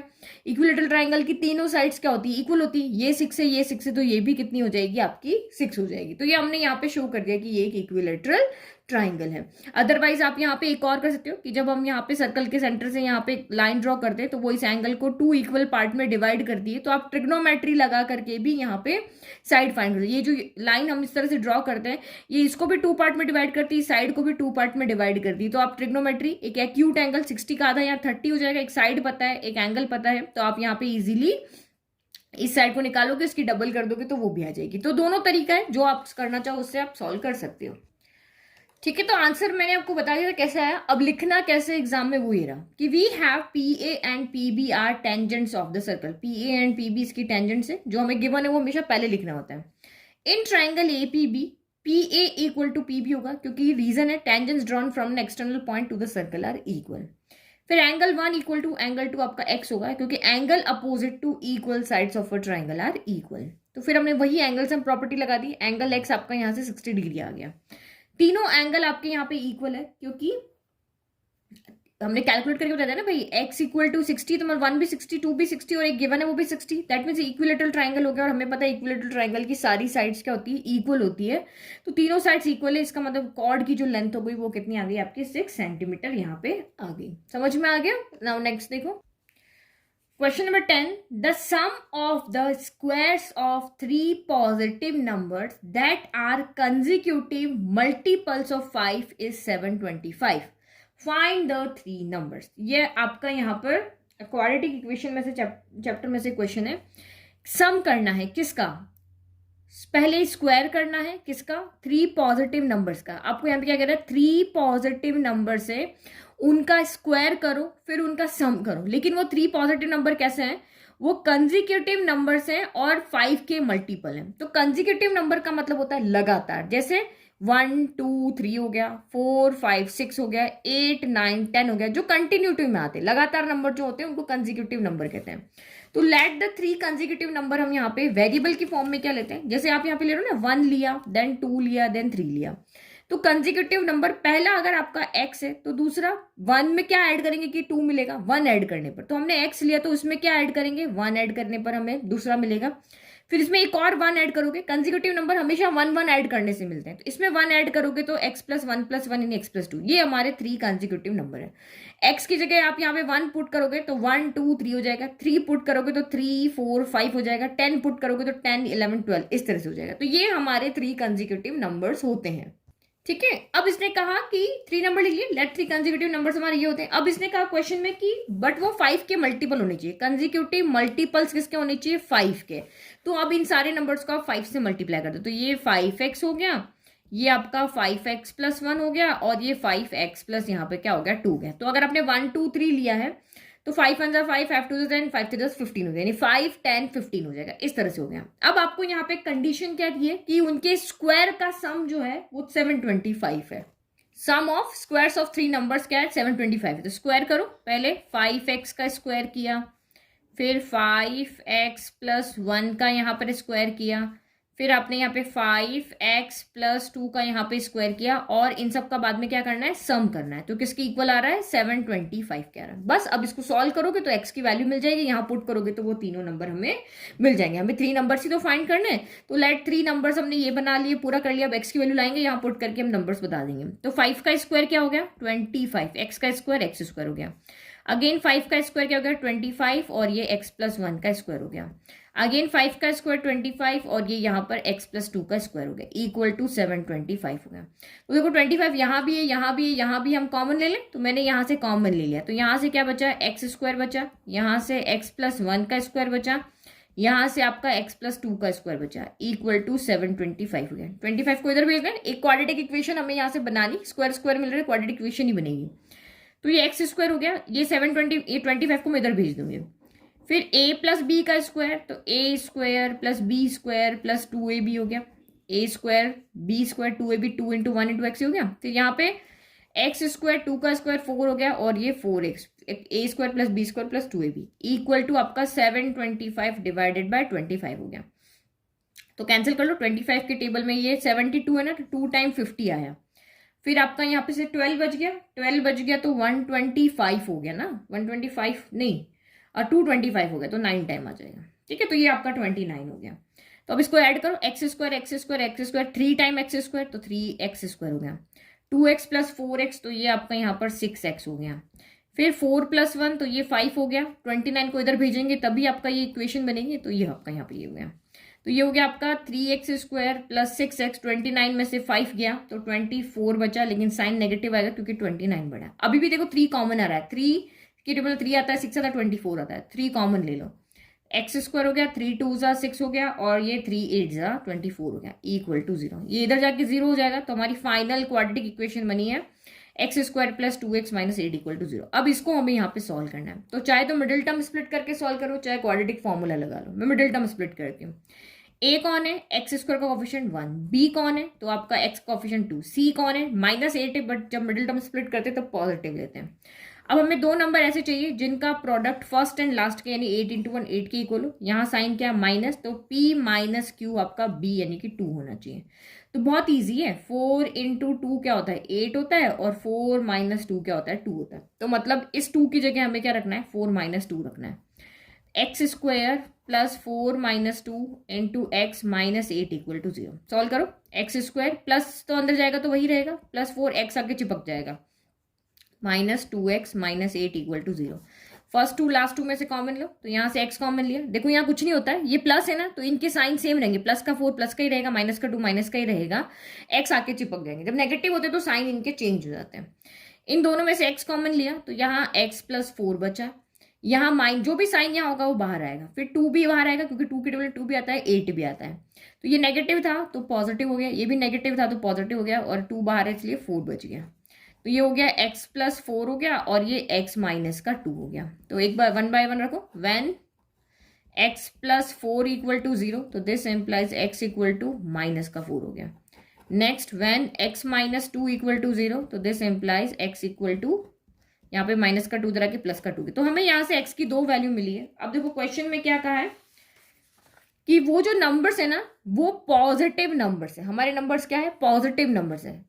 तो इसमें से क्या वैल्यू पुट करने पर पॉजिटिव मिलेगा, अगर मैं x की जगह -4 पुट करती हूँ तो ये सारे वैल्यू नेगेटिव हो जाएगी। तो इसका मतलब हमें सिर्फ पॉजिटिव वैल्यू चाहिए, तो इसका मतलब यही आप यहाँ पे लोगे, ये नहीं लोगे। क्यों नहीं लोगे, रीजन लिखो। ठीक है, तो ये हमने लिख दिया, since we have to take only positive number x equal to 2 लेंगे। तो नंबर्स हमारे क्या हो गए, उसने बोला ना भाई वो 3 नंबर आपने कौन सी लिए बताओ, तो 5x था पहला नंबर, x की जगह 2 रखा 10 आ गया। फिर दूसरा नंबर 5x प्लस 1 था, x की जगह 2 रखा 15 आ गया। फिर 5x प्लस 2 था, x की जगह 2 रखा और हमारा नंबर 20 आ गया। तो ये आपके हो गए नंबर्स आर 10 15 एंड 20। ये 3 नंबर ऐसे हैं जो कि अगर आप इनका स्क्वायर करके ऐड करोगे तो 725 आपका यहाँ पर आंसर आएगा। नेक्स्ट क्वेश्चन आप 11 देखो, 11 के भी 2 पार्ट है। तो ये वाला जो क्वेश्चन है ना ऑप्शन वाला, ये एक्सरसाइज 11.2 का क्वेश्चन नंबर 4 है। बस यहाँ पे आपकी टेंजेंट जो 6 है ना वहां 5 है, तो बिल्कुल सेम क्वेश्चन है। 6 की जगह आपको 5 रेडियस का सर्कल बनाना है। तो ये तो आप वहां से देख लेना कि आपको वहां पे यूट्यूब पे जाके बोलना है exercise 11.2 question number 4 by maths teacher. ठीक है, ऐसे करके आप बोलोगे तो आपको यहाँ पे मिल जाएगा class 10th exercise 11.2 question number 4 by maths teacher, ये मिल जाएगा। ये आपका सिमिलर क्वेश्चन है तो ये वाला मैं सॉल्व कर देती हूँ। Construct two concentric circle of radii 3 centimetre and 7 centimetre. इसने क्या कहा, कॉसेंट्रिक सर्कल बनाना है। कॉसेंट्रिक सर्कल क्या होता है, जिसकी रेडियस क्या होती है, सेंटर पॉइंट जो होता है वो सेम होता है। जैसे ये मैंने सेंटर पॉइंट ले लिया, इस सेंटर पॉइंट से पहले 3 सेंटीमीटर के डिस्टेंस का मैंने एक यहाँ पे सर्कल बना दिया ऐसे। अब इसी को सेंटर लेकर के 7 सेंटीमीटर रेडियस को लेकर के और आपको यहाँ पे एक और सर्कल बनाना है इस तरह से। Draw two tangents to the smaller circle from a point P which lies on the bigger circle. तो ये सर्कल का सेंटर हो गया। अब इसने कहा बड़ा वाला जो सर्कल है इस पे आप एक कोई भी पॉइंट ले लो, पी ले लो। तो मैंने ये वाला पॉइंट पी ले लिया। अब इस पी पॉइंट से आपको यहाँ पे इधर 2 टेंजेंट्स ड्रॉ करनी है। ठीक है, तो टेंजेंट ड्रॉ करना बहुत इजी होता है। आपको यहाँ पे क्या करना होता है, जो भी आपका एक तो सर्कल का सेंटर पॉइंट होता है और एक एक्सटर्नल पॉइंट होता है, उसका मिडिल पॉइंट आपको निकालना होता है। तो मिडिल पॉइंट कैसे निकालते हैं, हम इधर भी बाइसेक्ट करते हैं, इधर भी बाइसेक्ट करते हैं, फिर एक लाइन को इस तरह से ड्रॉ करते हैं। तो ये आपका मिडिल पॉइंट बन गया। अब इसको बना करके हम एक सर्कल बना लेते हैं। तो ये सर्कल जहां पे भी अंदर वाले सर्कल को कट कर रहा है वहां पे टेंजेंट होती है। देखो फेयर बना के देखते हैं, इसमें नहीं समझ में आया, फेयर देखो।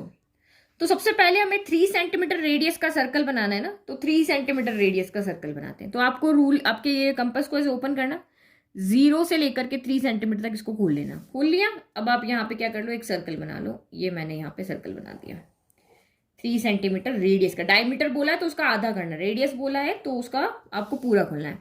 फिर दूसरा सर्कल बनाना है आपको 7 सेंटीमीटर रेडियस का। तो अगेन आप 0 पे रखो यहाँ पे, और ये मैंने यहाँ तक 7 तक खोल दिया, ये रहा। ठीक है, ये देखो ये वाला 7 पॉइंट है ना, तो मैंने यहां तक खोल लिया 0 से। तो वही सेंटर पॉइंट आपका वही होना चाहिए जो पहले था। और अब आपको एक सर्कल और बनाना है। तो ये इतना बड़ा यहाँ पे हमारा एक और सर्कल बन गया।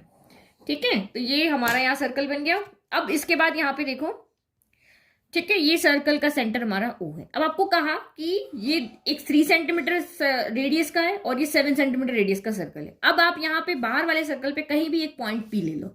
तो मैं ये वाला पॉइंट यहाँ पे बिल्कुल इसके सामने ले लेती हूँ ताकि हमारा फिगर सी बने। अब इस P पॉइंट से आपको इस वाले सर्कल पे टेंजेंट बनाना। दैट मीन्स कि ये सर्कल हमें फालतू में बनवाया, हमें सिर्फ एक एक्सटर्नल पॉइंट चाहिए होता है जिससे हम टेंजेंट ड्रॉ करते हैं।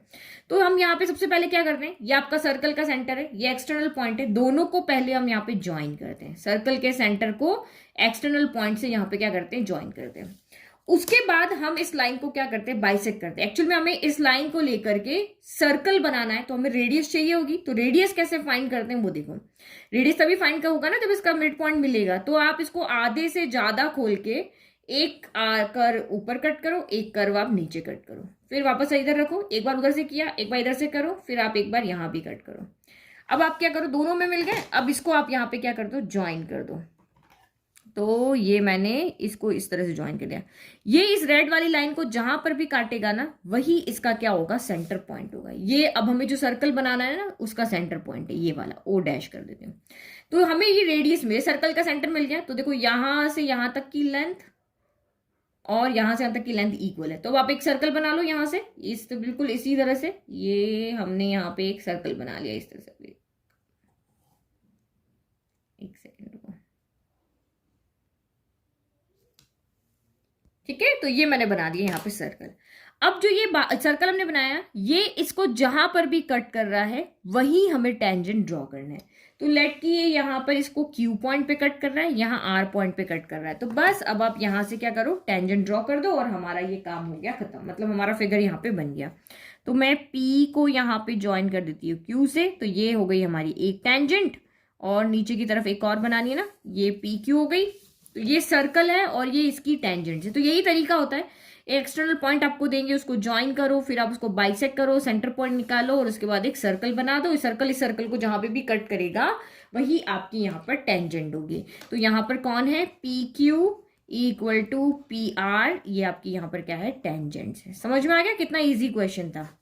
ठीक है, और उसका जो दूसरा वाला पार्ट है वो मैंने आपको कह दिया 11.2 के एक्सरसाइज का क्वेश्चन नंबर 4 है। ये आप सर्च करके सेम देख लेना। और यहाँ पे स्टेप्स ऑफ कंस्ट्रक्शन जरूर लिखनी है आपको। यहाँ पे जस्टिफाई भले ही नहीं करना अपने आंसर को, बट इस तरह से आपको steps of construction her question के अंदर यहाँ पे लिखना है। जो जो भी आपने किया है बस वही लिखना है। तो आपको स्टेप्स ऑफ कंस्ट्रक्शन में दिक्कत है तो आप इसी का वीडियो जाकर के देख लेना, वहां पे मैंने दिखाया है।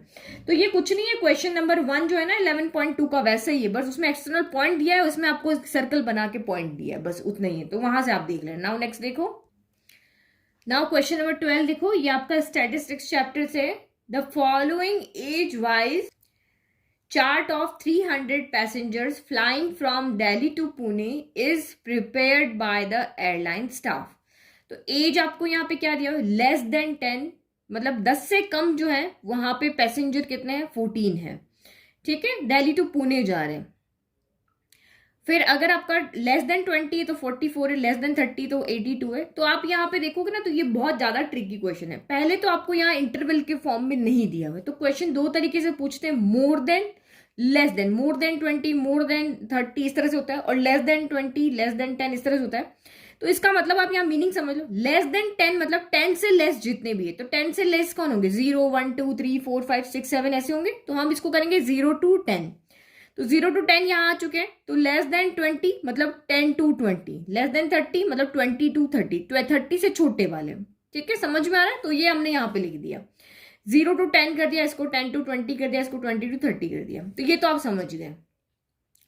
नंबर ऑफ पैसेंजर्स अगर आप यहां देखोगे तो ये फ्रीक्वेंसी जो आपको दी है ये सबसे ज्यादा कंफ्यूज करेगी। कभी कभी आपको फ्रीक्वेंसी सीधे दे दी होगी, जिससे जैसे कि हमें इससे पहले वाले क्वेश्चंस में दी हुई थी। एक मिनट को दिखाती हूँ। ये वाले में देखो, इस फ्रीक्वेंसी में और इस फ्रीक्वेंसी में क्या डिफरेंस है, 4 छोटा नंबर, बड़ा, फिर इससे छोटा है, फिर इससे छोटा है, फिर इससे थोड़ा बड़ा है। तो ये हमारी फ्रीक्वेंसी इस तरह से थी। यहाँ पे भी 7, 9, फिर इससे 12 हो गया, 16 हो गया, फिर 6 छोटा आ गया। तो ये एक सही फ्रीक्वेंसी है। लेकिन अगर आप यहाँ पे देखोगे, छोटा, बड़ा, बड़ा, बड़ा, बड़ा, बड़ा, बड़ा, और ये सबसे बड़ा। तो ये जो आप 300 यहाँ पे देख रहे हो ना, तो the following age wise chart of 300 passenger.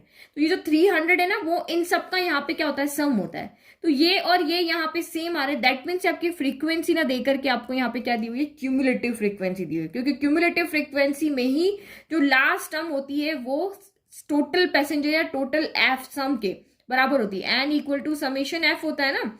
तो सारी फ्रीक्वेंसी का सम जो है वो आपका यहाँ पे 300 है, और ये आपका लास्ट टर्म भी 300 आ रही है, जो अभी हमने क्वेश्चन किया था मीडियन वाला। तो इसका मतलब ये आपको फ्रीक्वेंसी ना देख के यहाँ पे क्यूमुलेटिव फ्रीक्वेंसी दी हुई। तो क्यूमुलेटिव फ्रीक्वेंसी जब भी क्वेश्चन आता है तो हमेशा देख लेना आपको यहाँ फ्रीक्वेंसी है या क्यूमुलेटिव फ्रीक्वेंसी। अदरवाइज आप अपना टाइम भी वेस्ट करोगे और आपको आंसर कुछ नहीं मिलने वाला। वहां से जो करोगे सारा का सारा गलत होगा। ठीक है, तो हमेशा टोटल अगर आपको दिया है तो यहाँ चेक कर लेना कि ये दोनों सेम तो नहीं है, ये सेम नहीं है, दैट मीन्स, और ये इस तरह से बढ़ते हुए क्रम में भी नहीं होनी चाहिए। ठीक है, तो सबसे पहले हमारे पास यहाँ पे प्रॉब्लम है कि हमें एफ कैलकुलेट करना है, फ्रीक्वेंसी यहाँ पे कैलकुलेट करनी है। तो कैसे करना होता है, फर्स्ट को तो आप यहाँ पे एज इट इज लिख लो, जो भी आपका फर्स्ट टर्म है वो आप यहाँ पे एज इट इज लिख लो। फिर आपको क्या करना होता है, इसमें से इसको सब्ट्रैक्ट करते जाओ। तो फर्स्ट तो आपकी 14 होगी, अब 44 माइनस 14 ये आपकी यहाँ पे हो जाएगी। तो 44 में से 14 गया तो ये आपका यहाँ 30 हो गई। देन आपका यहाँ पे 82 में से 44 गया तो ये आपका यहाँ पर कितनी हो जाएगी, 12 माइनस 4 8 हो जाएगा, और 8 माइनस 5 3, तो ये आपकी 38 हो गई। फिर दिस माइनस दिस करो, 134 माइनस 82 करो, तो 134 में से 82 गया तो 852 आ जाएगा यहाँ पे। फिर आपका यहाँ पे दिस माइनस दिस, 184 माइनस 134 गया, यहाँ सीधा का सीधा 50 आ रहा है। फिर आपका दिस माइनस दिस, 245 माइनस 184 किया, 245 माइनस 184 हो गया, ये आपका 61। और फिर दिस माइनस दिस, 287 माइनस 245 किया तो ये आपका यहाँ पर हो गया 42, और ये आपका 300 माइनस 287 किया तो ये आपका यहाँ पे हो गया 13। इन सबको आप ऐड करके देखना, इन सबको आपका सम फिर से क्या आएगा, 300 आएगा। तो ये फ्रीक्वेंसी है, ये क्यूमुलेटिव फ्रीक्वेंसी है। ठीक है, अब देखते हैं हमें यहाँ फाइंड क्या करना है। हमारा जो टेबल था वो कंप्लीट हो गया। हम ये हमारा हमने इंटरवल की फॉर्म में लिख दिया, ये क्यूमुलेटिव फ्रीक्वेंसी से हमने फ्रीक्वेंसी बना दी। Find the mean age of the passenger. तो मीन हमें यहाँ पे फाइंड करना है। मीन फाइंड करने के हमारे पास दो फॉर्मूले होते हैं। एक डायरेक्ट मेथड होता है जिसका फॉर्मूला होता है X bar equal to summation F X upon summation F I, यही होता है, एफ आई एक्स आई होता है। ठीक है, और एक हमारे पास अज्यूम मीन मेथड है, तो वो हमारे पास होता है A plus summation F I D I divided by summation F I. मैं दोनों मेथड से बता रही हूँ, जो मेथड आपको सही लगे उससे आप कर लेना। तो ये डायरेक्ट मेथड वाला फॉर्मूला थोड़ा सा इसमें कैलकुलेशन लेंदी पड़ती है, आप यहाँ पे मिस्टेक्स ज्यादा कर सकते हो, इसमें कम होगी देखना। तो पहले डायरेक्ट मेथड आपका कौन सा हो गया, तो उसके लिए हमें एफ आई तो यहाँ पर है, अब एक्स आई चाहिए। एक्स आई हमें यहाँ से मिलता है, तो एक्स आई एक्चुअल में होती क्या है, मिड वैल्यू होती है। किसकी वैल्यू, मिड वैल्यू होती है। तो मिड वैल्यू आती कहाँ से, दिस प्लस दिस बाय 2। तो बहुत इजी मेथड है। 0 प्लस 10/2 कितना हो गया आपका 5 हो गया। अब यहाँ पे दोनों में डिफरेंस कितना है, 10 माइनस 0 10 का डिफरेंस है, 20 माइनस 10 10 है, 30 माइनस 20 10 है, सभी जगह 10 का डिफरेंस है। अब बार बार नहीं कैलकुलेट करना, 10 ऐड कर दीजिए, 5 प्लस 10 15, 15 प्लस 10 25, 25 प्लस 10 35, 35 प्लस 10 45, फिर ये हो जाएगा 55, ये हो जाएगा 65 और ये हो गया 75। एक काम कैलकुलेट करना है, बाकी सारा का सारा ऐसे कैसे हमें यहाँ पर लिख देना है। तो फिर हम फर्स्ट मेथड कर रहे हैं यहाँ पे डायरेक्ट मेथड, उसके बाद हम करेंगे अज्यूमिंग मेथड। तो ये यहाँ पे डायरेक्ट मेथड के लिए आपको यहाँ चाहिए एफ आई एक्स आई चाहिए। तो ये direct method F I X I कौन हो गया, ये एफ आई हो गया, ये एक्स आई हो गया, इनको मल्टीप्लाई करो। अभी कितने बड़े बड़े नंबर है, ये भी बड़े बड़े नंबर है, मल्टीप्लाई करो। 14 5 तो ये हो गया 70, 13 50 15 ये तो कर लोगे 450 हो गया। फिर 25 इंटू 38 तो ये आपका यहाँ पर हो जाएगा 2950 हो जाएगा, ठीक है। फिर 52 इंटू 35 तो ये आप कर सकते हो अगर बिना गलती के तो कर लेना 1820। फिर आपका आएगा 2250, मैंने खुद करके रखा ताकि अभी इसमें आंसर कहीं गड़बड़ ना हो। 3855 हो गया। फिर ये आपका 2730 हो गया और लास्ट आपका यहाँ पे हो गया 75 इंटू 13 तो ये आपका हो गया 975 हो गया। तो इन सबको अब हमें क्या करना होता है, यहाँ पर ऐड करना होता है। तो अगर आपको लगता है कि नहीं हमारी इसमें कोई गलती नहीं होगी, हम इसको अच्छे से कर लेंगे, तो आप डायरेक्ट मेथड यहाँ पे कर सकते हो। तो ये समेशन एफ आई एक्स आई आपका आएगा 12600 आएगा। और समेशन एफ आई तो हमें क्वेश्चन में ही दिया हुआ था, कितना 300 दिया हुआ था। तो बस अब आपका डायरेक्ट मेथड इधर कर लेते। तो डायरेक्ट मेथड के अंदर आपका फॉर्मूला लगेगा, डायरेक्ट मेथड में मिस्टेक मत करना, 4 मार्क्स का क्वेश्चन है तो ये सही से आप करना। X bar equal to summation F I X I divided by summation आपका ये क्या हो गया एफ आई हो गया। तो 12600 डिवाइडेड बाय 300 हो गया। तो 2 0 से 2 0 कैंसिल और ये डिवाइड हो जाएगा 3 4 12 3 2 6, यानी कि मीन कितना आ रहा है आपका X bar equal to 42 age. तो एज लिखा हुआ है तो एज तो हम ऐसे लिखेंगे नहीं, एज 42 ईयर्स कर देते, एज है ना तो 42 ईयर्स कर देते हैं, ठीक है। अब दूसरा मेथड हम यहाँ पे करते हैं, कौन सा, तो उसको ब्लैक पेन से करते हैं। अब उसको हम करते हैं यहाँ पे अज्यूम मीन मेथड। कौन सा मेथड, जिसको ये मेथड इजी लगे वो इससे कर लेना। तो अज्यूम मीन मेथड में आपका यहाँ पे क्या होता है, जो मिड वैल्यू होती है इसमें से किसी भी एक को अज्यूम करना होता है कि ये हमारा मीन है। तो मैं 45 को यहाँ पे अज्यूम कर लेती हूँ कि ये मेरा अज्यूम किया कि ये मीन है। तो अज्यूम मीन के लिए आपको डी आई कैलकुलेट करना होता है, जो कि क्या होता है एक्स आई माइनस ए होता है। डी आई यही होता है, x I minus A means 45। X I कौन है 5, तो 5 माइनस कितना होगा 45 होगा। तो 5 माइनस 45 का यहाँ पे कितना हो गया माइनस का 40। तो ये भी बहुत लिखना बहुत इजी, देखो ये 45 लिया ना, इसके सामने 0 कर दो। यहाँ पे सब पे 10 का डिफरेंस था ना, तो आप यहाँ से 10 10 ऊपर चले जाओ, -5 करो, 1 कर दो चलो। तो ये 35 माइनस 45 तो ये आपका माइनस का 10 हो गया। अब बस 10 10 बढ़ जाओ, तो माइनस का 20 माइनस का 35, जो हमने अज्यूम मीन लिया उसके आगे 0 कर दिया। डिफरेंस यहाँ 10 का था तो माइनस में ऊपर 10 10 10 20 30 40 और नीचे प्लस में लिख दो। तो ये 10 20 30 बस यहीं तक आएगा, ठीक है। ये शॉर्ट तरीका लिखने का, हमने ये स्टेप किया, ये किया, उसके बाद हम सीधा ये वाला करेंगे। तो हमने यहाँ पे लिख दिया कि डी आई कैसे कैलकुलेट करना, जो भी आपने अज्यूम मीन लिया उसके आगे 0 कर दो। ऊपर यहाँ इंटरवल 10 का था तो 10 10 ऊपर लिखते जाओ, 10 10 ऊपर नेगेटिव नीचे पॉजिटिव। अब हमें चाहिए होता है एफ आई डी आई चाहिए। हमारा फॉर्मूला क्या होता है अज्यूम मीन का, X bar equal to A plus, इसमें अज्यूम मीन को हम यहाँ घटाते ना तो यहाँ ऐड भी करना पड़ता है। यहाँ पे आप सबको अज्यूम मीन जो आपने किया उसको माइनस कर रहे हो ना, तो यहाँ इसीलिए ऐड करना पड़ता है। Summation F I D I summation F I, यही फॉर्मूला होता है। एफ ए पता है, समेशन एफ आई 300 पता है, एफ आई डी आई चाहिए तो मल्टीप्लाई करो। ये आपका एफ आई है, एफ आई ये रहा 14 इंटू ये आपका डी आई है। तो देखो 14 को 3 से मल्टीप्लाई इजी करना था या इन सब से बड़े बड़े, या आपका एफ आई का ये रहा, इन सारे बड़े बड़े नंबर को इनसे मल्टीप्लाई करना इजी है या इनको इनसे, ये तो बहुत इजी होगा ना, पीछे 0 तो आप इजीली लिख सकते हो। तो आप यहाँ पे क्या लिखोगे 14 4 जा 56 होता है तो ये माइनस का 560 हो गया। 30 30 जा 900 तो माइनस का 9, देखो वर्बली में करवा रही हूँ। 38 इंटू 20 तो 38 इंटू 20 माइनस का 670 हो गया। 52 इंटू 10 तो आप लिख दोगे ये माइनस का 520। देखो मैं बिल्कुल, मुझे कहीं पे पेपर पेन लेने की जरूरत नहीं है, इजीली करवा। 50 इंटू 0 0 हो गया। 61 इंटू 10 तो 610 हो गया। 42 इंटू 20 तो ये आपका यहाँ पर 840 हो गया। और 31 इंटू 30 तो 39 390 हो गया। अब आपको क्या करना है, प्लस प्लस वाले को ऐड करना है, माइनस माइनस वाले को ऐड करना है। तो माइनस माइनस वाले को ऐड करोगे तो 2740 आएगा, प्लस वालों को ऐड किया तो 1840 आएगा। दोनों को अगर आपने सॉल्व किया तो ये माइनस का कितना आ रहा है, 900 आ रहा है। ठीक है, ये माइनस का कितना आ रहा है, 900 आ रहा है। तो बस अब फॉर्मूले में वैल्यू रख दो। ए आपने कितना लिया, 45 लिया, समीशन एफ आई डी आई कितना हो गया, माइनस का 900 हो गया। और यहाँ पे डिवाइड में आपका कितना आ गया, 300 आ गया। तो ये 0 से 0 कैंसिल, 4 की टेबल में 9 आया 3 टाइम, तो 45 प्लस माइनस माइनस 3 हो गया। तो ये भी कितना आंसर आ रहा है, 42 ईयर्स आ रहा है। ठीक है, तो ये हमने यहाँ पे भी सेम आंसर आ रहा है, यहाँ भी सेम आ रहा है। दोनों में से जो मेथड आपको इजी लगे उससे आप इसको सॉल्व कर लेना। ठीक है, नाउ नेक्स्ट क्वेश्चन नंबर 13 14, दो क्वेश्चन हमारे यहाँ बचे हुए। 13 देखो, तो ये आपके केस बेस्ड क्वेश्चन है, तो पूरा केस है यहाँ पर, पूरा केस आप चाहो तो पढ़ो, नहीं तो मेन चीज आप यहाँ पे पढ़ सकते हो। मेनली फिगर आपको यहाँ दिया हो, देखो अ लाइट हाउस क्या होता है, is a tall tower with light near the top, there are often built an island coast और on cliffs, lighthouse on water surface. ये पूरा इस लाइट हाउस क्या होता है वो लिखा हुआ है। ठीक है, ये कब कंस्ट्रक्ट हुआ है, देखो इट इज अप्रोक्सीमेटली 40 मीटर्स है, ये सारा आप पढ़ लेना। ये इसका हाइट आपको क्या बता रखा है, 40 मीटर बता रहा है। ये जो लाइट हाउस है इसका हाइट कितना, 40 मीटर है। And it's beam can be seen at a distance of 30 kilometre. और इसकी जो बीम है उसका आप 30 किलोमीटर दूर बीम डालती है ना यहाँ से लाइट, वो 30 किलोमीटर दूर से भी आप देख सकते हो। A ship and a boat are coming toward the lighthouse. ये आपकी यहाँ पर क्या है, बोट है, और ये आपकी यहाँ पे क्या है, शिप है, जो क्या आ रही है इस लाइट हाउस के पास आती जा रही है।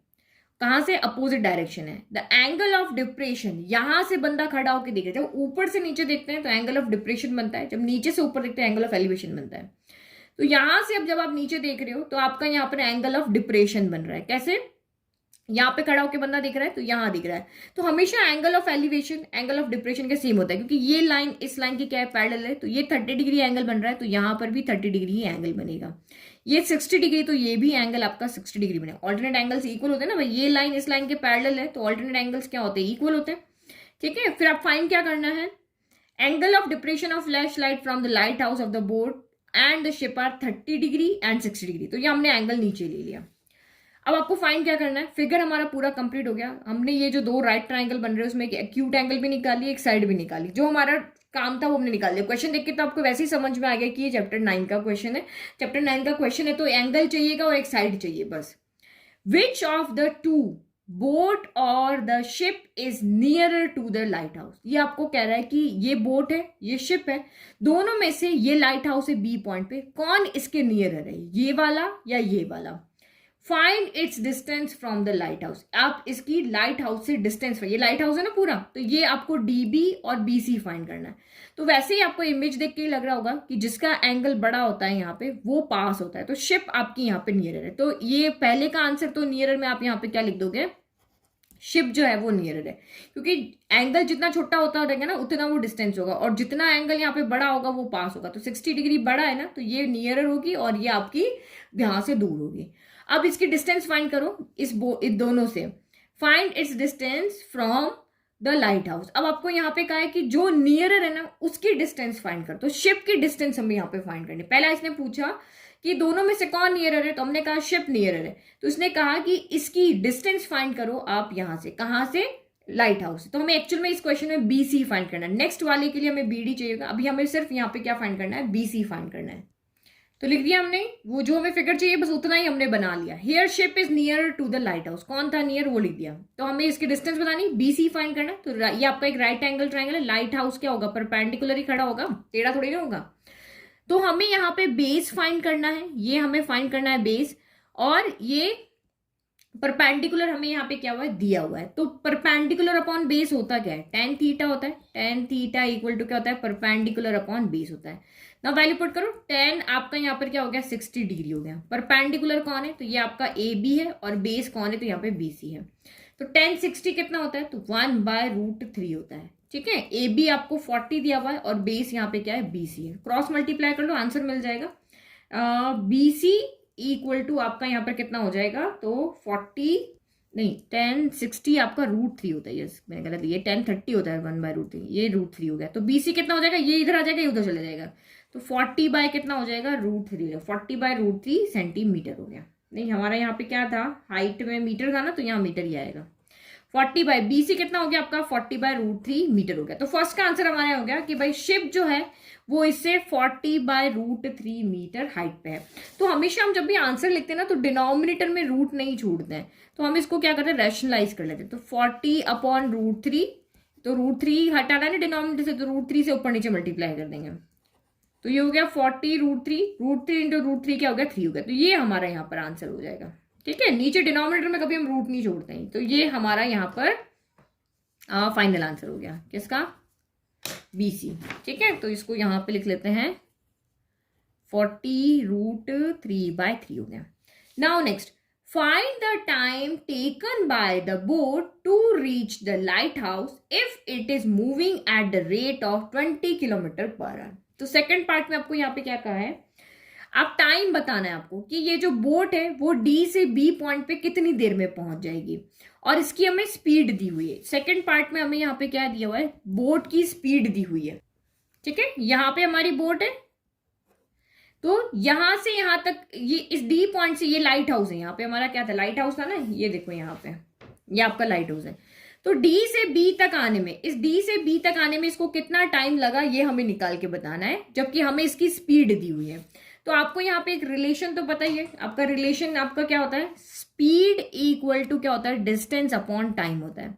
तो हमें यहाँ पे टाइम निकालना है, तो टाइम इक्वल टू हम डिस्टेंस अपॉन स्पीड कर देते हैं। ठीक है, तो स्पीड तो हमें पता है 20 km/h है, डिस्टेंस हम यहां से यहां तक की निकालते हैं। तो यहां से यहां तक की डिस्टेंस तो हम निकाल सकते हैं, जैसे हमने यहां निकाली थी वैसे ही, कि डिस्टेंस निकल गया तो यहां वैल्यू पुट कर देंगे, स्पीड हम यहां पुट कर देंगे और हमारा यहाँ टाइम आ जाएगा।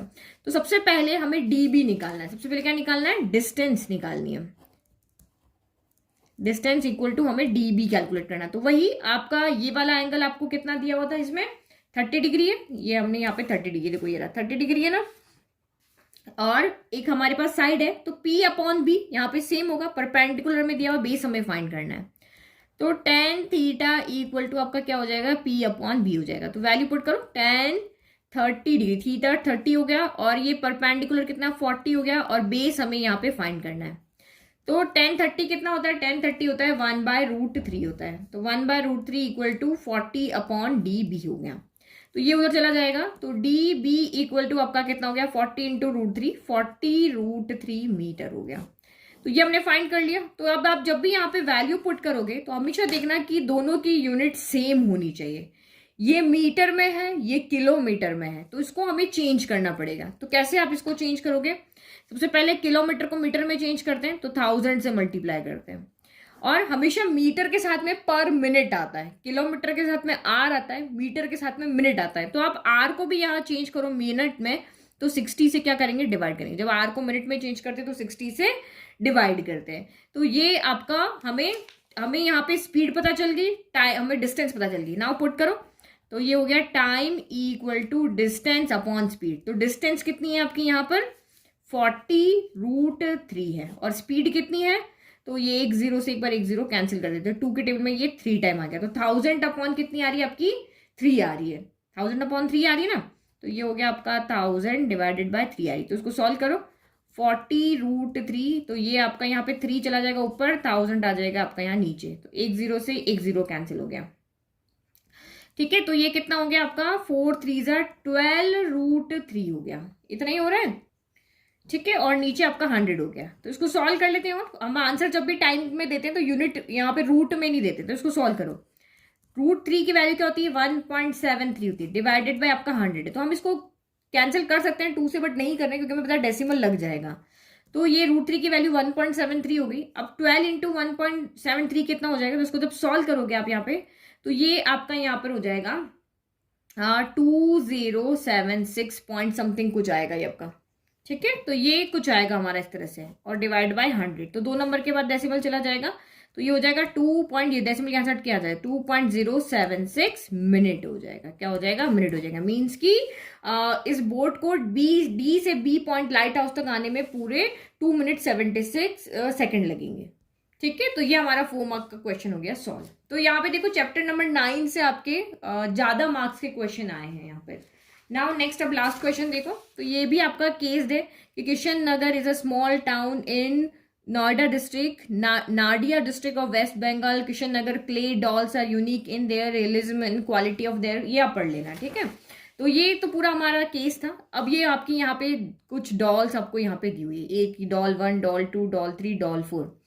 The ratio of the diameter of red spherical apples in doll 1 to that of sphericals orange in doll 2 is 2:3। तो ये यहाँ पे जो डॉल है ना, इसके पास यहाँ पे एप्पल रखे हुए हैं, इसके पास यहाँ पे ऑरेंज रखे हुए हैं।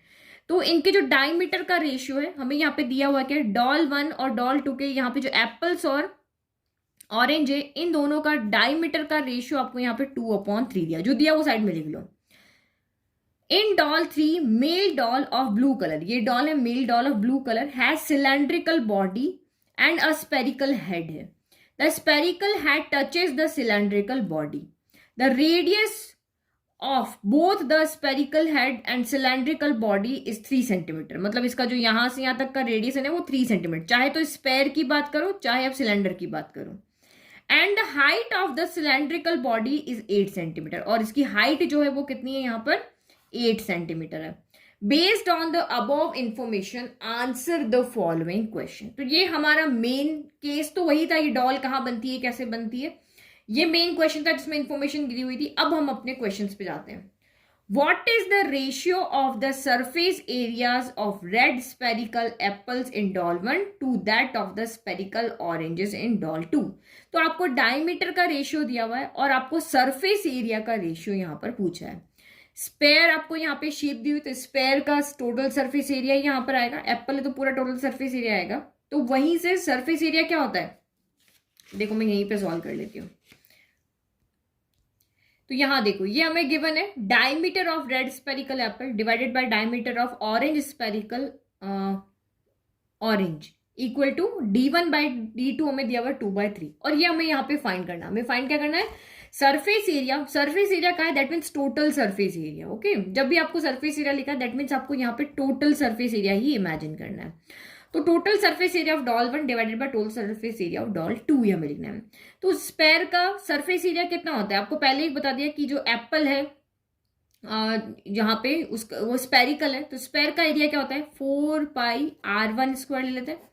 यहाँ पे क्या हो जाएगा 4πr2 स्क्वायर हो जाएगा। भाई स्पेरिकल एप्पल है तो उसका एरिया यही होगा, स्पेरिकल यहाँ पर जो आपकी यहाँ पे ऑरेंज है उसका एरिया ये हो जाएगा। तो यहाँ देखो 4 से 4 कैंसिल, पाई से पाई कैंसिल, यानी कि ये आपका क्या बचा है R1/R2 का होल स्क्वायर करते हैं। मैंने स्क्वायर स्क्वायर बाहर ले लिया। तो अगर मुझे यहाँ से रेडियस का रेशियो मिल जाता है, यहाँ पुट करूंगी तो मुझे यहाँ पे आंसर मिल जाएगा। तो देखो डायमीटर क्या होता है, रेडियस का दुगुना, ये डायमीटर भी क्या हो जाएगा रेडियस का दुगुना। भाई जो इसकी रेडियस है उसका दुगुना डायमीटर होता है, तो जो इसकी रेडियस है उसका दुगुना आपका यहाँ पे डायमीटर होगा। तो ये 2r1 D1 2r1 हो गया, D2 2r2 हो गया, तो ये 2/3 है। यानी कि डायमीटर का रेशियो जितना आ रहा है उतना ही आपका यहाँ पर रेडियस का आ रहा है। तो बस अब यहाँ पे हमें मिल गया R1/R2 2/3 है, यहाँ पे पुट कर लो। तो फर्स्ट आंसर तो बहुत इजी, 2/3 का स्क्वायर, 2 का स्क्वायर 4 हो गया, 3 का स्क्वायर क्या हो गया 9 हो गया। तो हैंस जो आपका रेशियो आपको बोला था वो कितना हो गया 4/9 हो गया। तो मैं वापस लिख रही हूँ, तो सारा लिखना यहाँ पे पड़ेगा, क्वेश्चन के फॉर्म में आपको आंसर लिखना है।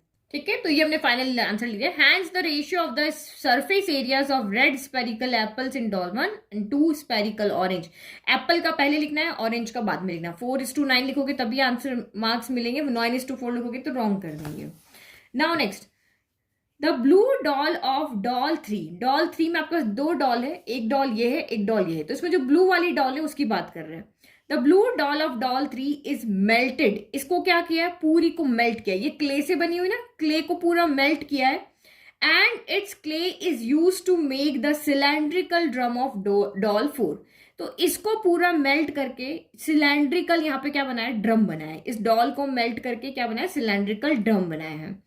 If the radius of the drum is also 3, इस ड्रम की जो यहाँ पे रेडियस है वो भी अगेन आपकी 3 सेंटीमीटर है। Find the height of the drum. ठीक है, तो ये मेल्ट वाला क्वेश्चन जब भी आता है, जब भी आप रिकास्ट करते हो, एक चीज को तोड़ करके दूसरा बना रहे हो, तो हमेशा उनके वॉल्यूम क्या होते हैं, इक्वल होते हैं, क्योंकि जितना मटेरियल इसमें लगा है उसी मटेरियल से हमने यहाँ पे क्या बनाया है, ड्रम बनाया है। तो दैट मीन्स दोनों का वॉल्यूम इक्वल होगा। भाई जितनी मिट्टी से आपने इस वाली डॉल को बनाया उतनी ही मिट्टी से आपने ये ड्रम बनाया, तो वॉल्यूम तो दोनों का सेम होगा। तो इसका वॉल्यूम इक्वल टू इसका वॉल्यूम करना है, तो हमें यहाँ पे ड्रम की क्या मिल जाएगी, हाइट मिल जाएगी। ठीक है, तो अब ये जो डॉल है ये सिंपल नहीं है, इसमें आपका सिलेंडर भी है और स्पेयर भी है, तो दोनों के वॉल्यूम को हमें यहाँ पे क्या करना पड़ेगा, ऐड करना पड़ेगा। ठीक है, तो हमें volume of doll 3 equal to volume of drum करना है। इसको मेल्ट करके हमने इसमें चेंज किया है। तो यहाँ पे R1 इक्वल टू 3 है, और इस स्पेयर का जो रेडियस है उसको R2 वो भी आपका 3 है, और इसको हम यहाँ पे कैपिटल R कर देते हैं। तो कैपिटल R इक्वल टू भी आपके यहाँ 3 दिया हुआ है। तो ये volume of cylinder, volume of doll 3 क्या है, volume of cylinder plus volume of sphere है, इक्वल टू क्या है, वॉल्यूम ऑफ यहाँ पे ड्रम है। तो वॉल्यूम ऑफ सिलेंडर क्या होता है, पाई R स्क्वायर H होता है, तो मैंने R1 लिया इसलिए R1 ले लिया। फिर वॉल्यूम ऑफ स्पेयर क्या होता है, पाई R 4/3 पाई R क्यूब होता है, तो यहाँ पे R2 कर देते हैं, और यहाँ पे पाई कैपिटल R स्क्वायर H हो जाएगा। ये हो गया। बस अब आप इसको सॉल्व करना है और आपको यहाँ पे H मिल जाएगा। जो जो वैल्यू आपको पता है वो देख लो। तो सबसे पहले देखो यहाँ पाई कॉमन आ रहा है, तो यहाँ R1 स्क्वायर H बच गया, यहाँ 4/3 R2 का क्यूब हो गया, equal to pi capital R square H हो गया। तो पाई से पाई जो कैंसिल हो रहा है पहले वो कर दो। अब वैल्यू पुट करो। R सभी जगह 3 है, सिलेंडर का भी 3 है, स्पेयर का भी 3 है, ड्रम का भी 3 है, तो ये 3 स्क्वायर इंटू हाइट कितनी सिलेंडर की 8 है, फिर 4/3 स्पेयर का रेडियस कितना है, तो 3 है, तो ये 3 का क्यूब हो गया, इक्वल टू यहाँ पे इसका R भी कितना है, 3 है, तो ये भी आपका 3 का स्क्वायर हो गया इंटू H हो गया। एक 3 से एक 3 कैंसिल हो गया, तो यहाँ पे 3 का स्क्वायर बच गया। तो देखो 3 स्क्वायर इधर से कॉमन आ रहा है, इधर भी है इधर भी है। भाई नीचे पावर था तो एक कम हो गया ना, ऊपर 3 है नीचे 1 है तो कम हो गया। 3 स्क्वायर फिर से कॉमन आ गया, तो 8 प्लस क्या बचा, 4 बचा, equal to 3 square into H बचा। तो ये 3 स्क्वायर से 3 स्क्वायर फिर से कैंसिल हो गया, तो 8 प्लस 4 कितना हो गया, 12 हो गया।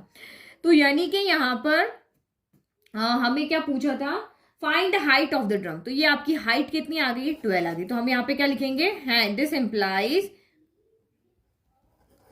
Height of drum equal to 12 centimetre. इस ड्रम की हाइट कितनी आपकी, 12 सेंटीमीटर है। हो गया। तो ये थोड़ा सा क्वेश्चन आपका ट्रिकी था। यहाँ पे आप कैलकुलेशन बहुत इजी, कैलकुलेशन में कुछ नहीं, बट ये फॉर्मूलाज कैसे लगेंगे, फॉर्मूलाज आपको याद होने चाहिए। अब आप यहाँ पे थोड़ा सा कंफ्यूज हो गए कि जब हम एरिया की बात करते हैं ना, तो डॉल को जब इसके ऊपर रखेंगे तो दोनों का एक पोर्शन क्या हो जाता है, कवर हो जाता है। जैसे मैंने यहाँ पे इस इरेजर के ऊपर मैंने इसको रखा, तो ये इरेजर का ये पार्ट यहाँ पे कवर हो गया। तो एरिया में उसको हम इंक्लूड नहीं करते हैं, लेकिन वॉल्यूम में कोई फर्क नहीं पड़ता। वॉल्यूम में क्या होता है, क्योंकि क्ले जितनी मिट्टी से बनी है, ये जो डॉल है वो जितनी क्ले से बनी है, वो क्ले आपको चाहिए कि चाहे कुछ भी कवर कर दो। तो वॉल्यूम में ऐसा छुप गया उसका कोई फर्क नहीं पड़ता, एरिया में फर्क पड़ता है। तो यहाँ पे सिलेंडर का वॉल्यूम, स्पेयर का वॉल्यूम और यहाँ पे ड्रम के वॉल्यूम के क्या हो जाएगा, इक्वल हो जाएगा। जो वैल्यू आपको फाइंड करनी वो आप यहाँ पे इजीली फाइंड कर लोगे। तो इस तरह के क्वेश्चन की आप प्रैक्टिस करो, ये जो मेल्ट वाले क्वेश्चन एग्जाम में आते ही आते हैं। तो ये हमारा बेसिक वाला पेपर पूरा सॉल्व हो गया। अगर आपको इसका PDF चाहिए तो लिंक डिस्क्रिप्शन में, वहां से आप देख लेना। पूरा पेपर आप यहाँ पे सॉल्व करो। कुछ बहुत सारे क्वेश्चन इसमें ट्रिकी थे, सीधे नहीं थे, क्योंकि अभी तक मैंने देखा बेसिक का पेपर हमेशा पूरा का पूरा NCERT बुक में से आता है, वर्ड टू वर्ड आता है, एक नंबर तक चेंज नहीं होता। बट इस बार आपका बहुत कम क्वेश्चन है जो सीधे NCERT से वैल्यू चेंज करके आपको दिए हुए हैं। तो आप बेसिक को भी इतना इजी मत लो कि बिल्कुल हाँ हम कर लेंगे। तो NCERT को अगर आप अच्छे से करोगे तो थोड़ी वैल्यू चेंज कर दी तो आप इसको इजीली कर पाओगे। अभी आप ये केस बेस्ड वाला क्वेश्चन देखो, बिल्कुल अलग क्वेश्चन है आपका ये वाला, तो ठीक है ना। तो इस तरह के क्वेश्चंस की भी आप यहाँ पे प्रैक्टिस करो। Thank you and all the best for your exam.